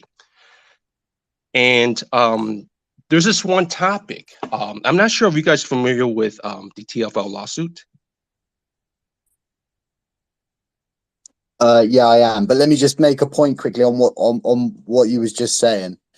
So the situation with what I was saying is they're not going to delete the wallet. They're going to delete the coins that are in the wallet or in contract. That's what I was saying, which means that you would need to bring a block changing state upgrade to the chain. That was what I was saying, not deleting the actual wallet. Of course, they wanted to delete the funds. They've already proposed it, and it didn't go through, thank God. But yeah, I'm kind of up to date on it. I know what's going on with it, and I know what is going on with Daniel Shin at the moment. But go easy on us. Oh, it's not. It is actually a big deal because at the heart of the TFL lawsuit, they are going after UST and Luna and finding out what caused the collapse of the Terra chain. And my question is, do we have any contingency plans? Because I've talked to several people, and they've mentioned that even if the lawsuit does not involve the classic chain, but they are going after UST and Luna. And guess who's UST and Luna? That's us. We are USTC and we are LUNC. If by chance TFL were to be found guilty, I'm not an attorney, but I'm pretty sure that they're going to want to shut down UST and Luna. That means USTC and LUNC. And going back to voting power that you've mentioned earlier, all nodes has about 17% right now, and they do host other nodes within their entity. Together, I'm not sure how many validators information that they have or how many nodes that they host. But I would think the number's up there. If the TFL loss were to go the other way and they lose and they decide to shut down UST and Luna, they gave the order out. Guess what? All nodes, they are a US company, they're a US entity, and I'm sure they will comply and that will doom our chain. And I just want to bring that attention up to Strafe and yourself and know what your thoughts about that.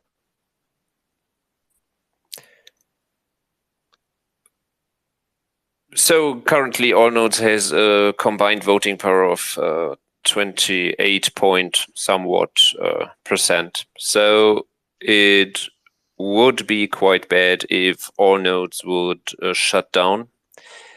The question simply is because currently the chain would continue to run and they would get jailed, including every validator that is hosted there.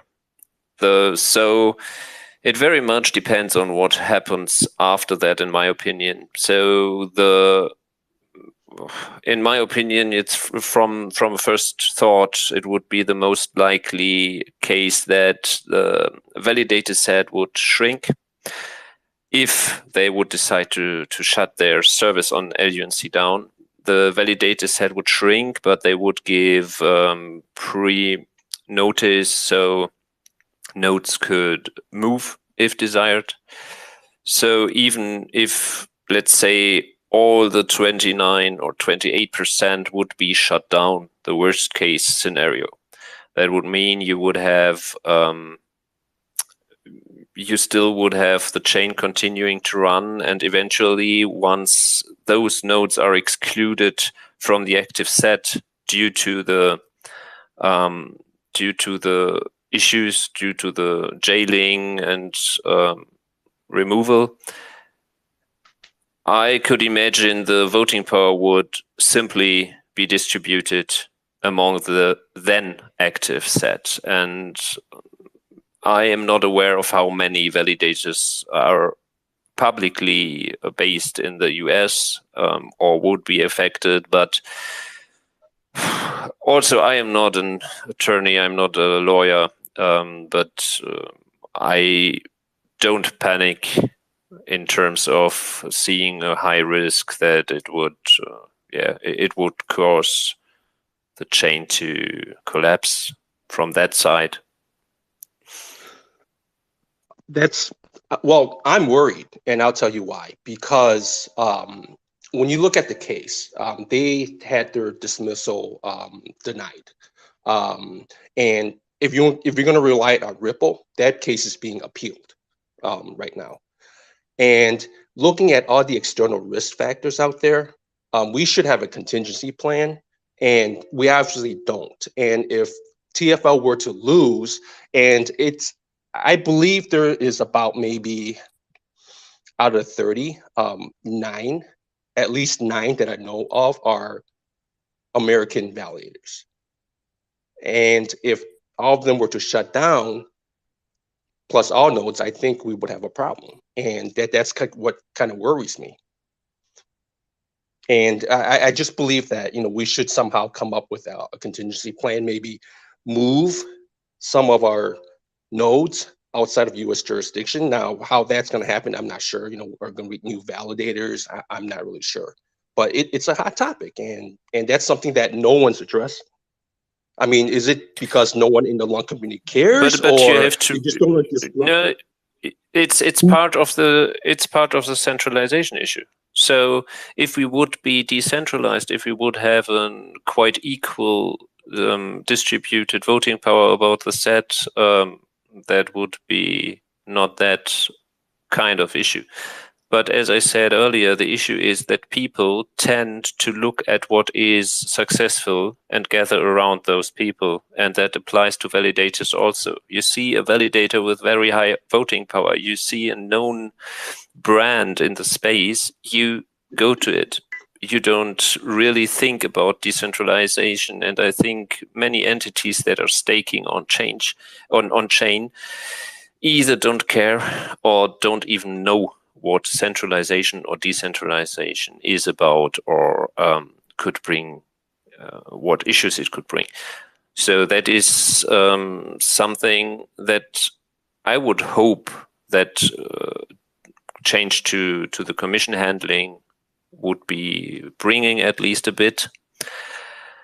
But it's, yeah, it comes all back to the high voting power centralization, I think. That's a security issue, yeah. So I can actually give a bit of input on this as well. I feel just how you're feeling inside your mind. Confused, a little bit scared, a little bit worried we don't have fail safes and fallbacks and a legal team to guide us through. I completely understand where you're coming from. You know, everything is possible, especially in crypto. Crazier things have happened. The SEC are absolute animals. You know, DK has abandoned the chain. There are obviously legal implications going on. Luckily for us, LUNC is a new coin, right? For all intent and purposes, it's a new coin. Luna was created as a fork from this chain. Now, or we was forked off. One or the other, I might be getting it wrong, but it was either or. But USTC, you're right. It's the same coin it was as UST. That's still the same coin. It's still the same system. So, you know, the implications, you know, I get exactly what you're saying, but, you know, this is all down to, like Strafe saying, right? There's a centralization of voting power. With that centralization becomes centralization of funding that the Oracle pool distributes out to validators to build on the chain. The chain rewards you, you build on the chain. The more you build, the more you end up getting rewarded if you build correctly and get all of the systems done. Now, what's actually happened is over time, when all nodes, they've been around forever, they're not going to be going anywhere, I can tell you that much, and they're definitely going to be shutting down on this chain. What has happened is over time, with the Bilbo attack, which was totally unnecessary, they raised their monthly cost from $480, hold your breath, to $3,180 a month. So that was a huge increase. I paid that myself. Now that was then reduced down to $2,800, then again to $2,000. That's the current price to run a node through all nodes currently.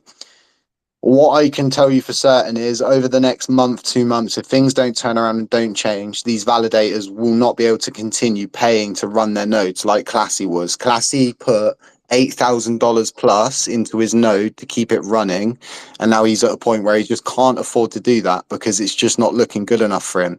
Now, with that, that's applied to all of the other nodes. Further increase in the centralization, less nodes. Oh, the safe ones, you know, nodes keep dropping out. I'll just go with a big one. They look really safe. So we then have that centralization issue again. So then I will say to you, you know, how can we mitigate these legal issues and implications with USTC, UST? Well, we could get a legal team, right? How do we pay for that? Well, we can't, because we don't have enough funding to even pay the 2 teams currently. So then we're back at the centralization square one. Everything currently runs back to its centralized voting power, which centralizes the funding. All nodes are taking, I don't know, something upwards of $10,000 a month, something crazy like that. It's probably a lot more.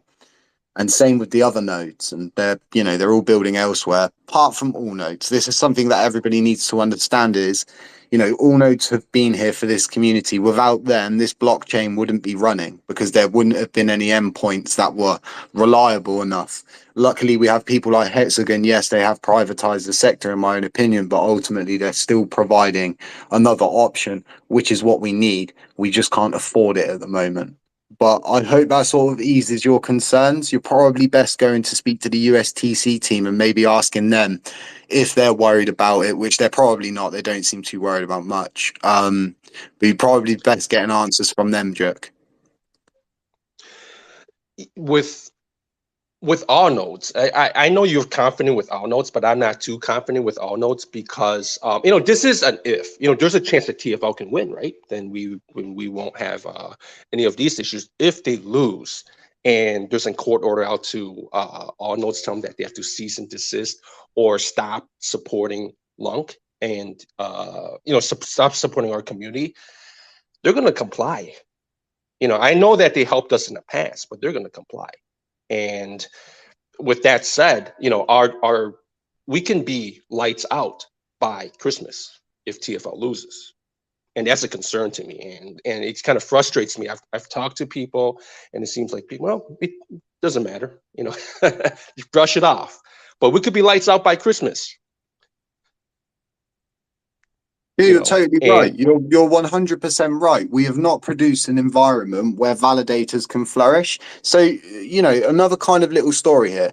I used to get my infrastructure from Allnodes, and I explained when Bilbo was doing his stupid attack that most of the people that are in that position are working their way up to getting their own infrastructure, to not rely on someone like Allnodes. But once again, we're not providing that kind of situation for people. Classy didn't have enough time to walk through this path himself. So, you know, I get what you're saying, but I think one thing you need to understand is, right, like, you know, Allnodes could have crushed the chain so many times, right, Strath? They could have like obliterated this chain to absolute kingdom come. Yes, they have a bad voting record, so to speak. They don't vote on a lot of stuff, and they could vote a lot more. But you know, ultimately, they're not bad people. You know, Terraport kind of shafted them because they bought infrastructure endpoints through them, and they never covered the cost. And Allnodes was there to pick up the receipt, so to speak. And you know, that endpoint infrastructure they're providing, it's for free. They've never once turned around to the community and said, you know, well, you actually owe us for this and we're shutting this down because you're not really using it. They're always there. They burn a considerable amount of their own commission for, I think it was from like May, wasn't it, Strafe, to the end of 2022? No, they had 0% commission at first, so I'm not sure. I think they started in September, if I'm right, that they burned the commission. Yeah, they burn a good amount though. You can see them on the top burners. But like I said, you're best off taking these, you know, your concerns and stuff to the quant team and trying to get a feel for how they're feeling about it, and maybe take some documents to back up what you're saying with the SEC. But we're going to move to London because we've had you up for some time now, buddy. All right, thank you. Thanks, Dirk. Hi, everybody. Thanks for having me on. Yeah, just a quick concern about, you know, like all of this, the FUD, I would have said that we have just created now. I think we should be looking forward to finding solutions instead of, you know, distracting our community here. Because again, when we talk something like that, and then we start creating more fear along those lines, which is not very good for the community in unification point of view. In terms of what he mentioned with regards to you know, the legal action that can happen against TFL at some point in the future, and just to kind of come up with some sort of contingency plan, we need to find you know, plan B first. Obviously, if we're not sure what that plan B is, then we need to start talking about it right now. Obviously, there are lots of major cities around the world. I mean, there are lots of development going on. There are a lot of tech work happening in those cities right now as we speak. So finding node providers would not be an issue. We've got the latest tech available right now in all the major cities around the world. All we need to do is to find partners. And for that to happen, we actually need to gear up our marketing of our brand. So let's see LUNC as a brand, not you know, as a threat, because we as a community believe in it. So if we believe in it, means we gonna make it work, regardless of what other people are thinking about it. If there are any issues with, let's say, Terra.money right now, or TFL, or anybody who is trying to find problems instead of finding solutions. And I mean, you know, unless you have a solution, you should not come out and talk about that problem. That's why I always say that. There should always be a solution to that sort of problem. And if you don't know what the solution is, then it's better not to talk about it, because then people just get even more distracted. I have to interrupt you at that point, because I think that's not exactly true. Because if you see a problem but you don't have a solution personally, it might be necessary to come out and ask people what they think could be a solution. It's just a matter of how you do it. So if you come out and say, there's a problem, we will all die, that would not be the best approach. But if you come out and say, look, I see something that might be a problem in the future, has anyone any ideas how we could get around that? And I think that is something that is necessary. So I'm going to give you an example. Back in the days, Ethereum, you probably remember that chain, how it got forked, in London. You probably do remember that back in the days. And obviously people were not sure about what's going to happen next. But then, things started to get a little bit, more secured, you can say, in comparison to what it used to be. And it started to grow itself. Again, it's depending on which city you're going to choose for marketing purposes, or like where your first funding should go to. That the community needs to kind of work on right now. How are we going to build a strong community that's supporting our chain? And again, if the chain have any issues, we as the guardians should be looking into finding solutions straight away, because if other chains along us can succeed, I mean, we're not even sure about them succeeding in the future. But again, they all are trying to find some sort of solution to the problems. But when it comes to scalability, I mean, we are in a position to pick and choose the right technology that's going to make us thrive. Because we are obviously, again, we are not Luna, but we are Terra Classic. So our branding, Terra means Earth, and Classic is just Classic. So most of the millennials love that name as well, because it's just the name itself. So we should be looking into kind of, growing our community, teaming up with other group admins. That should be our target right now at this stage, because again, most of these coins, they are not have a great community as when it comes to marketing as we do, because we got a lot of creative team out there. I mean, all over the place. You can always see from the posts that we share on a regular basis. So, I mean, my main question would be that how can we collaborate on marketing HappyCattyCrypto? That's the question to you, because you're from UK, I suppose. What we have an idea is just, how about we kind of work towards finding more funding to do this project, especially when it comes to, let's say, creating more like stalls, festivals, or partner with small specialist cafes, stuff like that. I mean, which we can actually have access to right now. I mean, I can actually have I have a network of a lot of restaurants and cafes around that we can actually have a chat with, and we can integrate our tech into this, systems. That would be something that we can actually work on in the future. Are you there, HappyCattyCrypto? I'm here. I didn't know if Strafe was going to take the floor, but I honestly,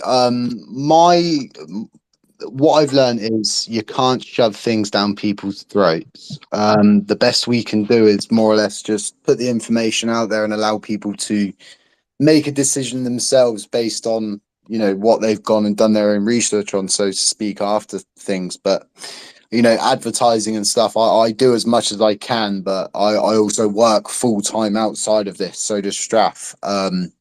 So we sort of put in what we can. But I mean, if you had any suggestions for us, go ahead, shoot them across. We're always happy to hear suggestions. But are you aware that in UK, the regulatory, obviously FCA is now getting involved in crypto, and there will soon be regulatory sort of infrastructure or framework out there for crypto firms. It will be good for us to kind of get involved at this stage, try to make things much better for our community in comparison to others that don't know what exactly is going to happen. So from that point of view, I just want to discuss that this is definitely coming to UK. Crypto is going to be more like, you can say legalized. It already is, but, like a lot of firms are now getting regulated by FCA.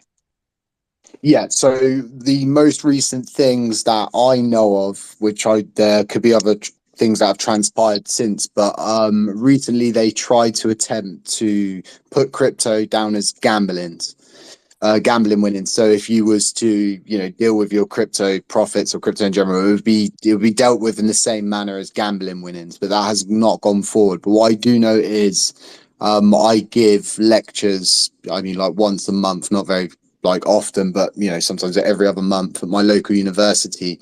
And I was speaking to one of the, more or less, they deal with law, financial stuff, and they give talks on that side of thing. And they were saying that the United Kingdom, they're trying to become the center hub for crypto, and I think it's going to be a battle, and it's going to happen very fast, like everything did with the dot-com era failing, and then the ones who survived it came out like Google did.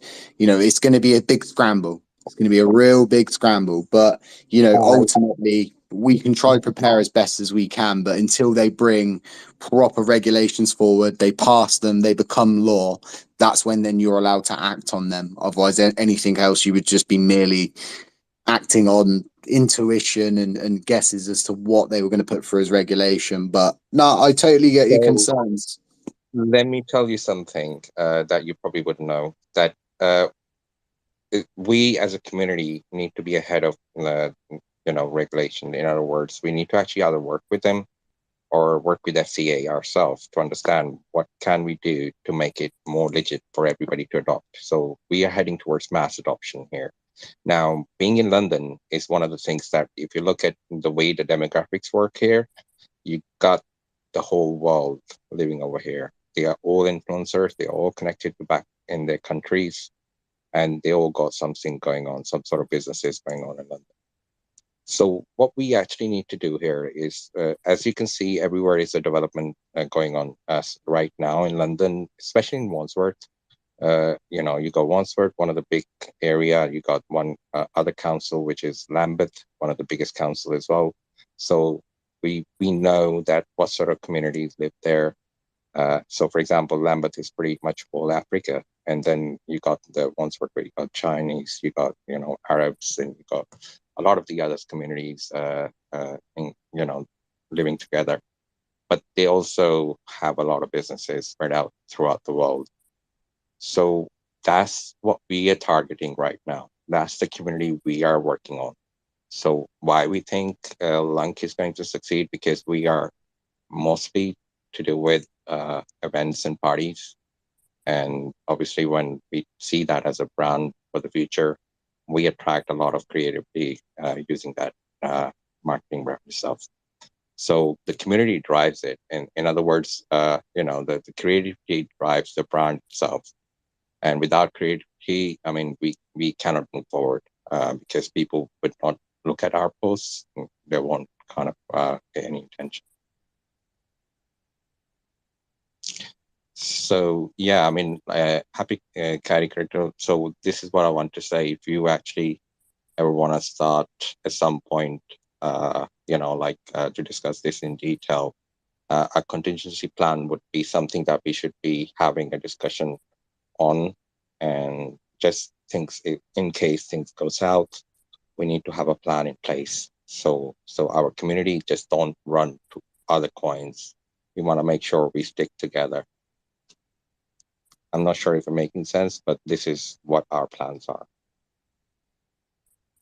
Yeah, it makes total sense. I totally agree. We need these fallbacks. It was kind of like what Juk was saying as well. You've got concerns, and those concerns are legitimate and valid. So another thing I would always say to people who do come up and speak is, remember, this is a decentralized blockchain. There's no one stopping you from, creating a system or bringing something forward or advertising something. You can do what you want to a certain extent. Some things you will need to pass through governance, but you can do stuff. London, we're going to move to the next person. Otherwise, we will be here all night, back and forth in. I appreciate you coming down. Yeah, just one last thing I wanted to say is, we as a community should also kind of partner with all the exchanges that are already listed us. So to understand, to make sure that there's some sort of accountability out there. So once that is in place, that we know that exchanges that we're working with, they are supporting us at the same time. That was my last, statement. Your closing comment. That was a good closing comment. London, I appreciate you coming up and giving some input. We're going to move to Candice Protocol now. So, thank you, London. Candice, you are up. Greetings, L808. Hello, guys. How are you doing? Oh, well, fine. Thank you for having me. I have a request and also a suggestion at the same time. I've noticed that there is a lot of validators that currently are burning USTC. My suggestion and request is, please consider actually providing LP to the Luna Classic and USTC pool and burning the LP token instead. If that's a possibility, I think that will be way more beneficial to us as a chain in the long run. I'm open to debate. No, I understand I think I understand where you get to. The only issue I see with that is kind of psychological, because when you burn the LP, the funds that you spend for getting them will be locked forever in the liquidity pool. But that doesn't reduce the supply. It is not known to people somehow how much is locked, because when you look at LUNC and USTC, people always ask, oh, what is locked in there? What is locked in there? How much is that? And it's very difficult to look through all that. I think besides that, providing liquidity to the only on-chain, the only real working currently on-chain liquidity pool for LUNC USTC pair is quite an important thing, because we are so low on liquidity that you can't even swap 1 million LUNC without having some crazy spread on it. So that's a fair request, but I'm not 100% sure if using the USDC would burn is something that would be beneficial in the mid to long term, because accessing that anytime again to actually really burn it or do whatever with it would involve a situation somehow like the ozone treasury, in my opinion. Understood. Well, at the end of the day, it was just, a suggestion. I personally believe, that currently our liquidity on chain is so low that, let's say, if people are burning... Horrible. Yeah. If people are burning $10, cool. If you don't want to do $10, absolutely fine. At least commit $1 to the cause, Yeah. We really I agreed. So I think many people are not even aware of what those liquidity pools actually are. Maybe there needs to be some more education on it. What exactly you do when providing the liquidity, what are the risks, what are the potential benefits. It's you get rewards like with staking, but in a total different way and with a complete different amount and also a different set of risks. So I think there are many people that don't even know how to do it, why to do it, why not to do it. So that's a fair point you're bringing up, Strath. And as you may know already, we're soon going to have our token factory, and one of the key components one of the key components is actually adding the liquidity. So we're preparing, educational stuff, and also like teaching people about what are my risks, right? Like impermanent loss. What can I do? Is it worth it? Just putting everything out there so people can make their financial educated decision on whether it's a good decision or not. But essentially, we need to increase our on-chain liquidity so we can accommodate more volume. More volume will translate to more burns. More burns will translate to, I mean, we have quite the issue with which comes back to USDC, that many of the pseudo liquidity that we have overall is locked somewhere or not accessible. And when you look at the on-chain liquidity for USDC pairs overall, and then look at the off-chain USDC order books, it's quite a similar picture, I think. It's very low compared to other tokens. And if you have low liquidity for USDC overall, it's hard to provide the token pair liquidity, even if you have a massive amount of LUNC available. Because I can tell from my own experience, because I provided in the meantime quite a lot of the USDC LUNC pair liquidity, but I need to swap to USDC, and I needed to do it in chunks, because otherwise the spread is killing it, and then I need to wait until the token price for the swap goes down again. And when I have enough liquidity, enough USDC to match my LUNC I want to provide, then I need to do the liquidity provision.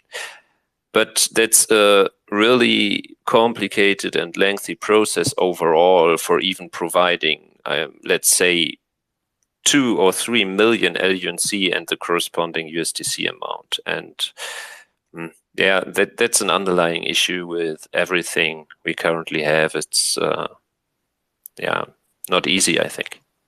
You just brought up a very interesting point. So you said, that there's a lot of liquidity spread around our chain that we are unable to, access. And that is true.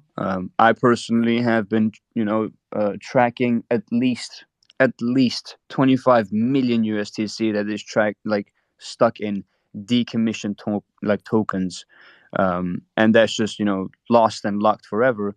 But imagine if they actually did from the beginning burn that LP into the burn wallet, and then actually it serves like some sort of a treasury, like a decentralized treasury for the chain. People could make use of it.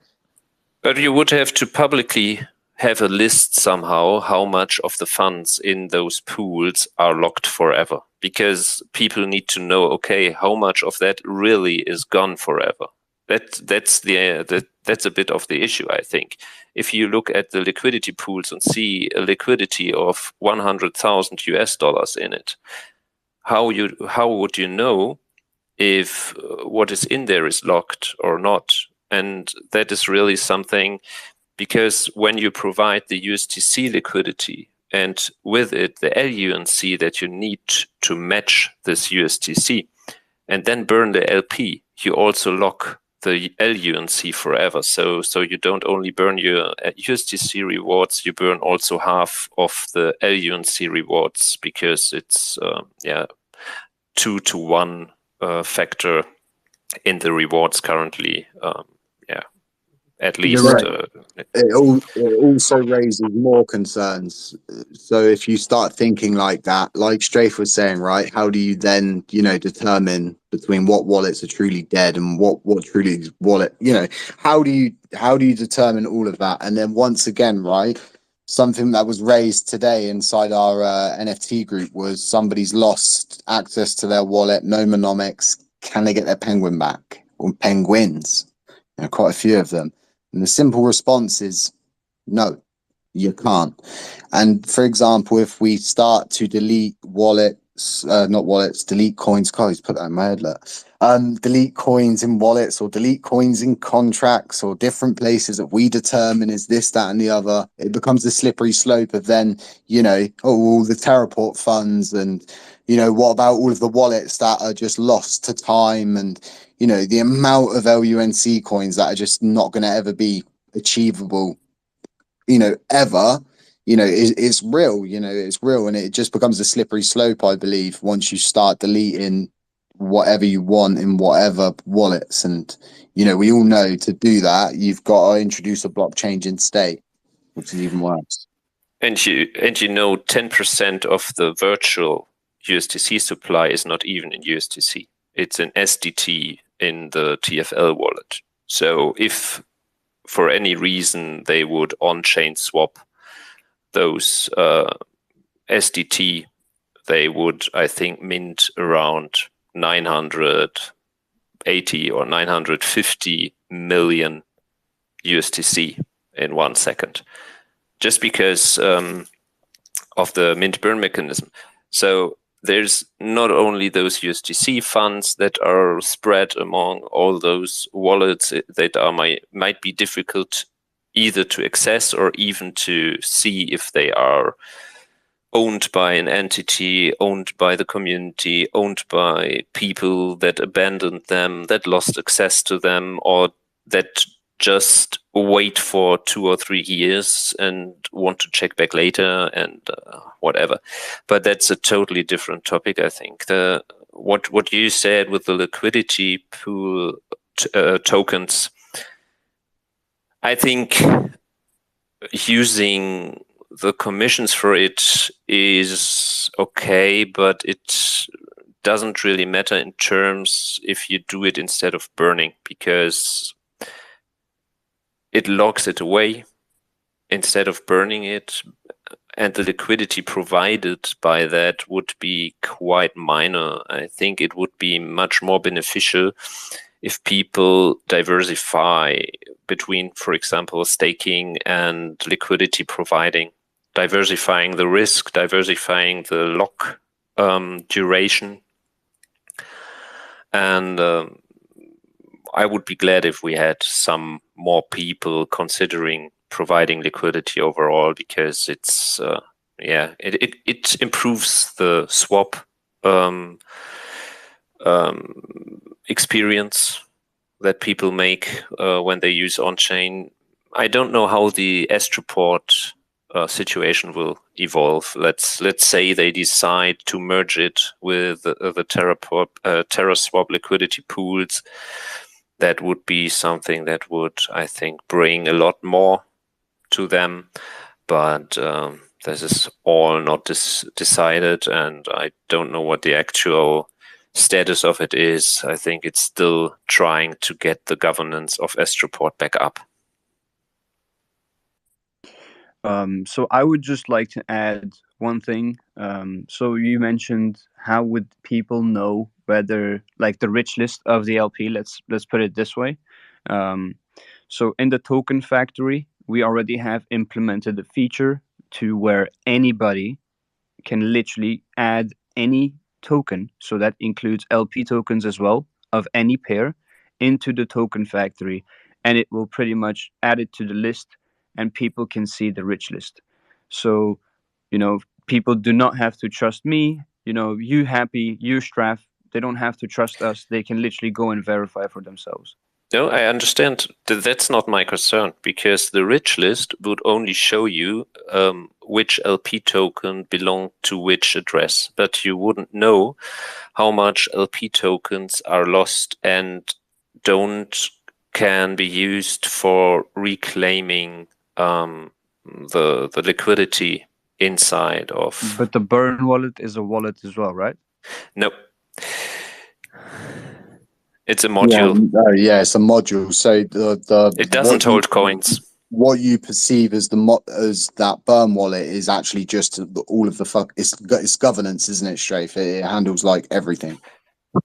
No, the burn wallet is one of a few modules that, for example, the distribution module when you want to get the information how much is in the community pool, you cannot simply take a look at a wallet.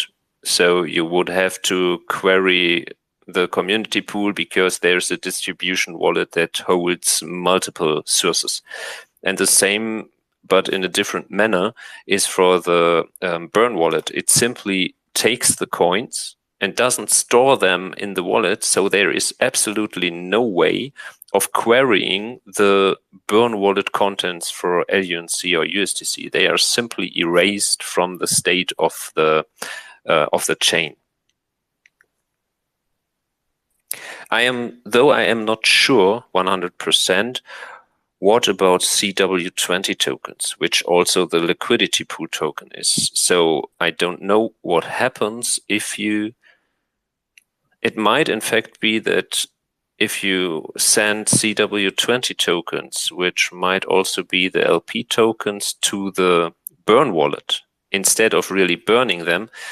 Oh, now I'm getting confused. So wait a sec. The CW20 tokens, which are all tokens like that are not LUNC and the stablecoins, that are CW20 tokens managed by contracts, not by the chain itself. And those have an internal burn mechanism that simply erases them from the contract state. So that is what I thought you would mean by burning them.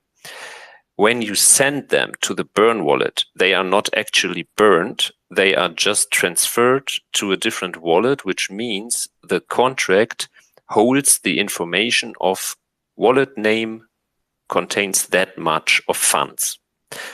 So yes, for CW20, if you send anything, NFTs or CW20 tokens to the burn wallet, they would be there.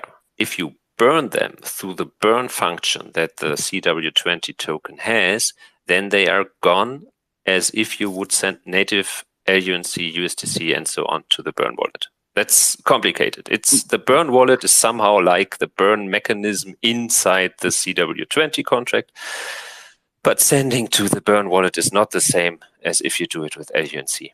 Sorry if I confused everyone now. It's completely hard-coded into the system. So I did a video that me and Raider done a lot of work together to prove the validity of the burn wallet and the fact that it doesn't burn them straight away. It actually holds them and then they're destroyed on epoch. Like Strafe was just saying, the best way to see what they've just spoken about is go and get the burn wallet up on Terra Finder once it's back up and running, and then look what coins are actually in what you perceive as a wallet. So those coins or CW20 tokens that are in the wallet, they've not been burnt, and there's no actual route that's coded into that wallet to burn them. Like there needs to be actual changes. So CW20 tokens, Strafe, I think you would actually need to add those in. Like you would literally need to like code them in. It's I don't think you could. Complex system. I don't think you could, because the CW20 tokens are handled by the WASM, thing. So the contracts themselves, the contract state, and explained it a bit wrong, but you pretty much, I think, hit the nail on the head right there. Because whenever, let's say, you provide liquidity through TerraSwap, you provide LUNC and USDC in 50-50 balance, and in return you get ULP back.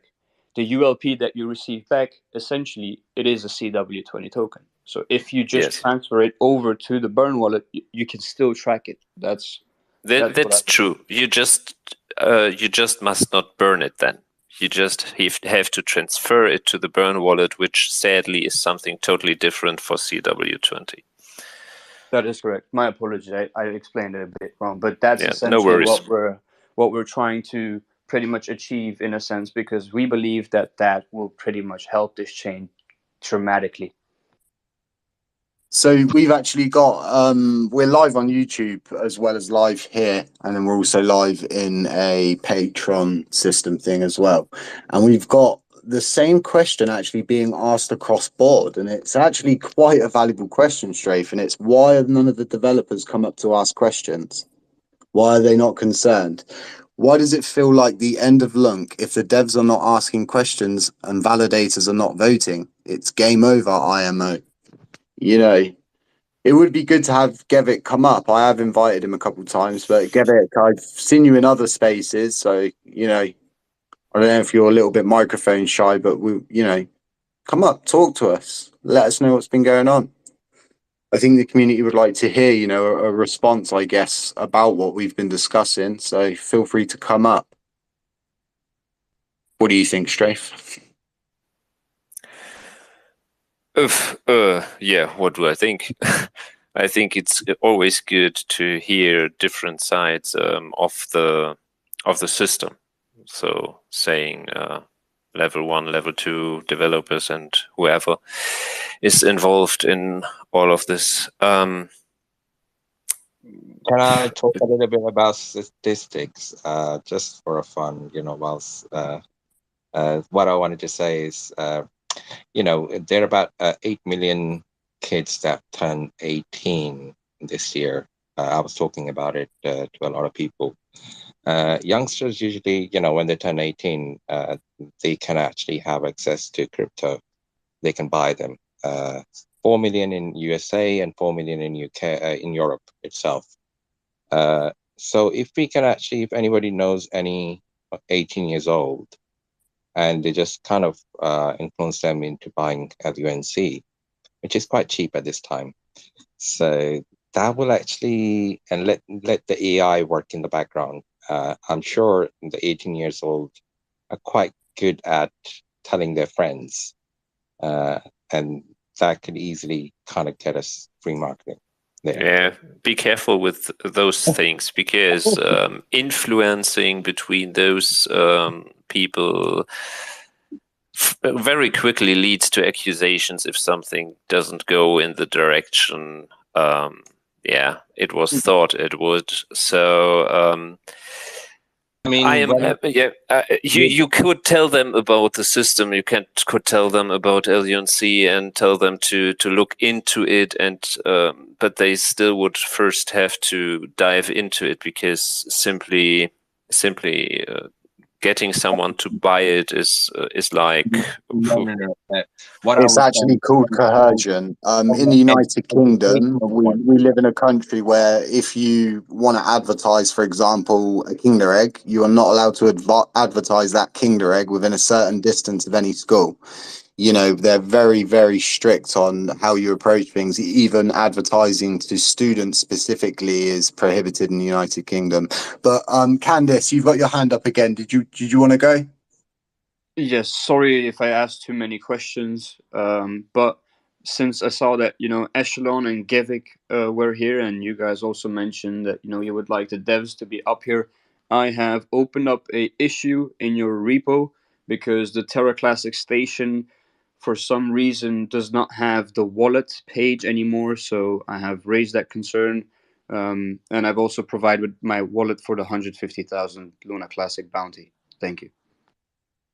Yeah, so the systems are down across board by the looks of things. TerraFinder, everything that's related to the infrastructure, which is Legacy or Luna, it's an affection on both sides. No, the Terra Classic station provided by Hexagon is still up and running. All I'm saying is the wallet page where you can see your account balances, that's just not an front end, it's not integrated into the front end, so you cannot access it.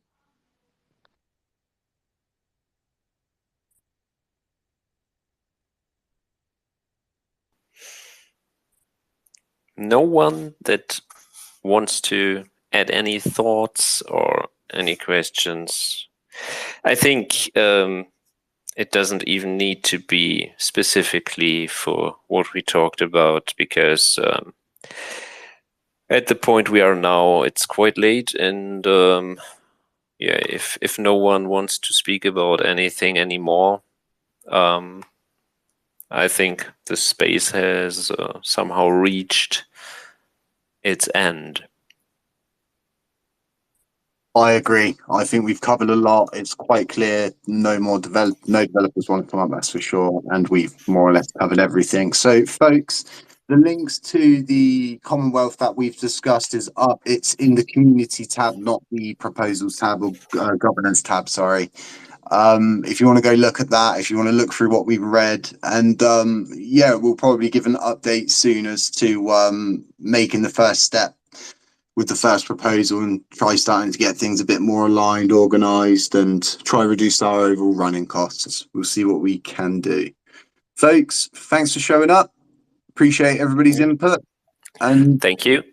yeah, stay safe, stay humble, stay aware, and we'll catch you in the next one. Bye. Okay, folks, really, we spoke about a lot. It's quite obvious to all of you that were here that you've shown up, and it's obvious things aren't going the way they should be. Yeah, you're saying my mic's muted. It will likely come on in a second. I was doing something else. But the developers didn't want to come up. They don't seem concerned with all of these different issues, and I think a lot of different people, including like Hexagon and the L1 team, think it's just me.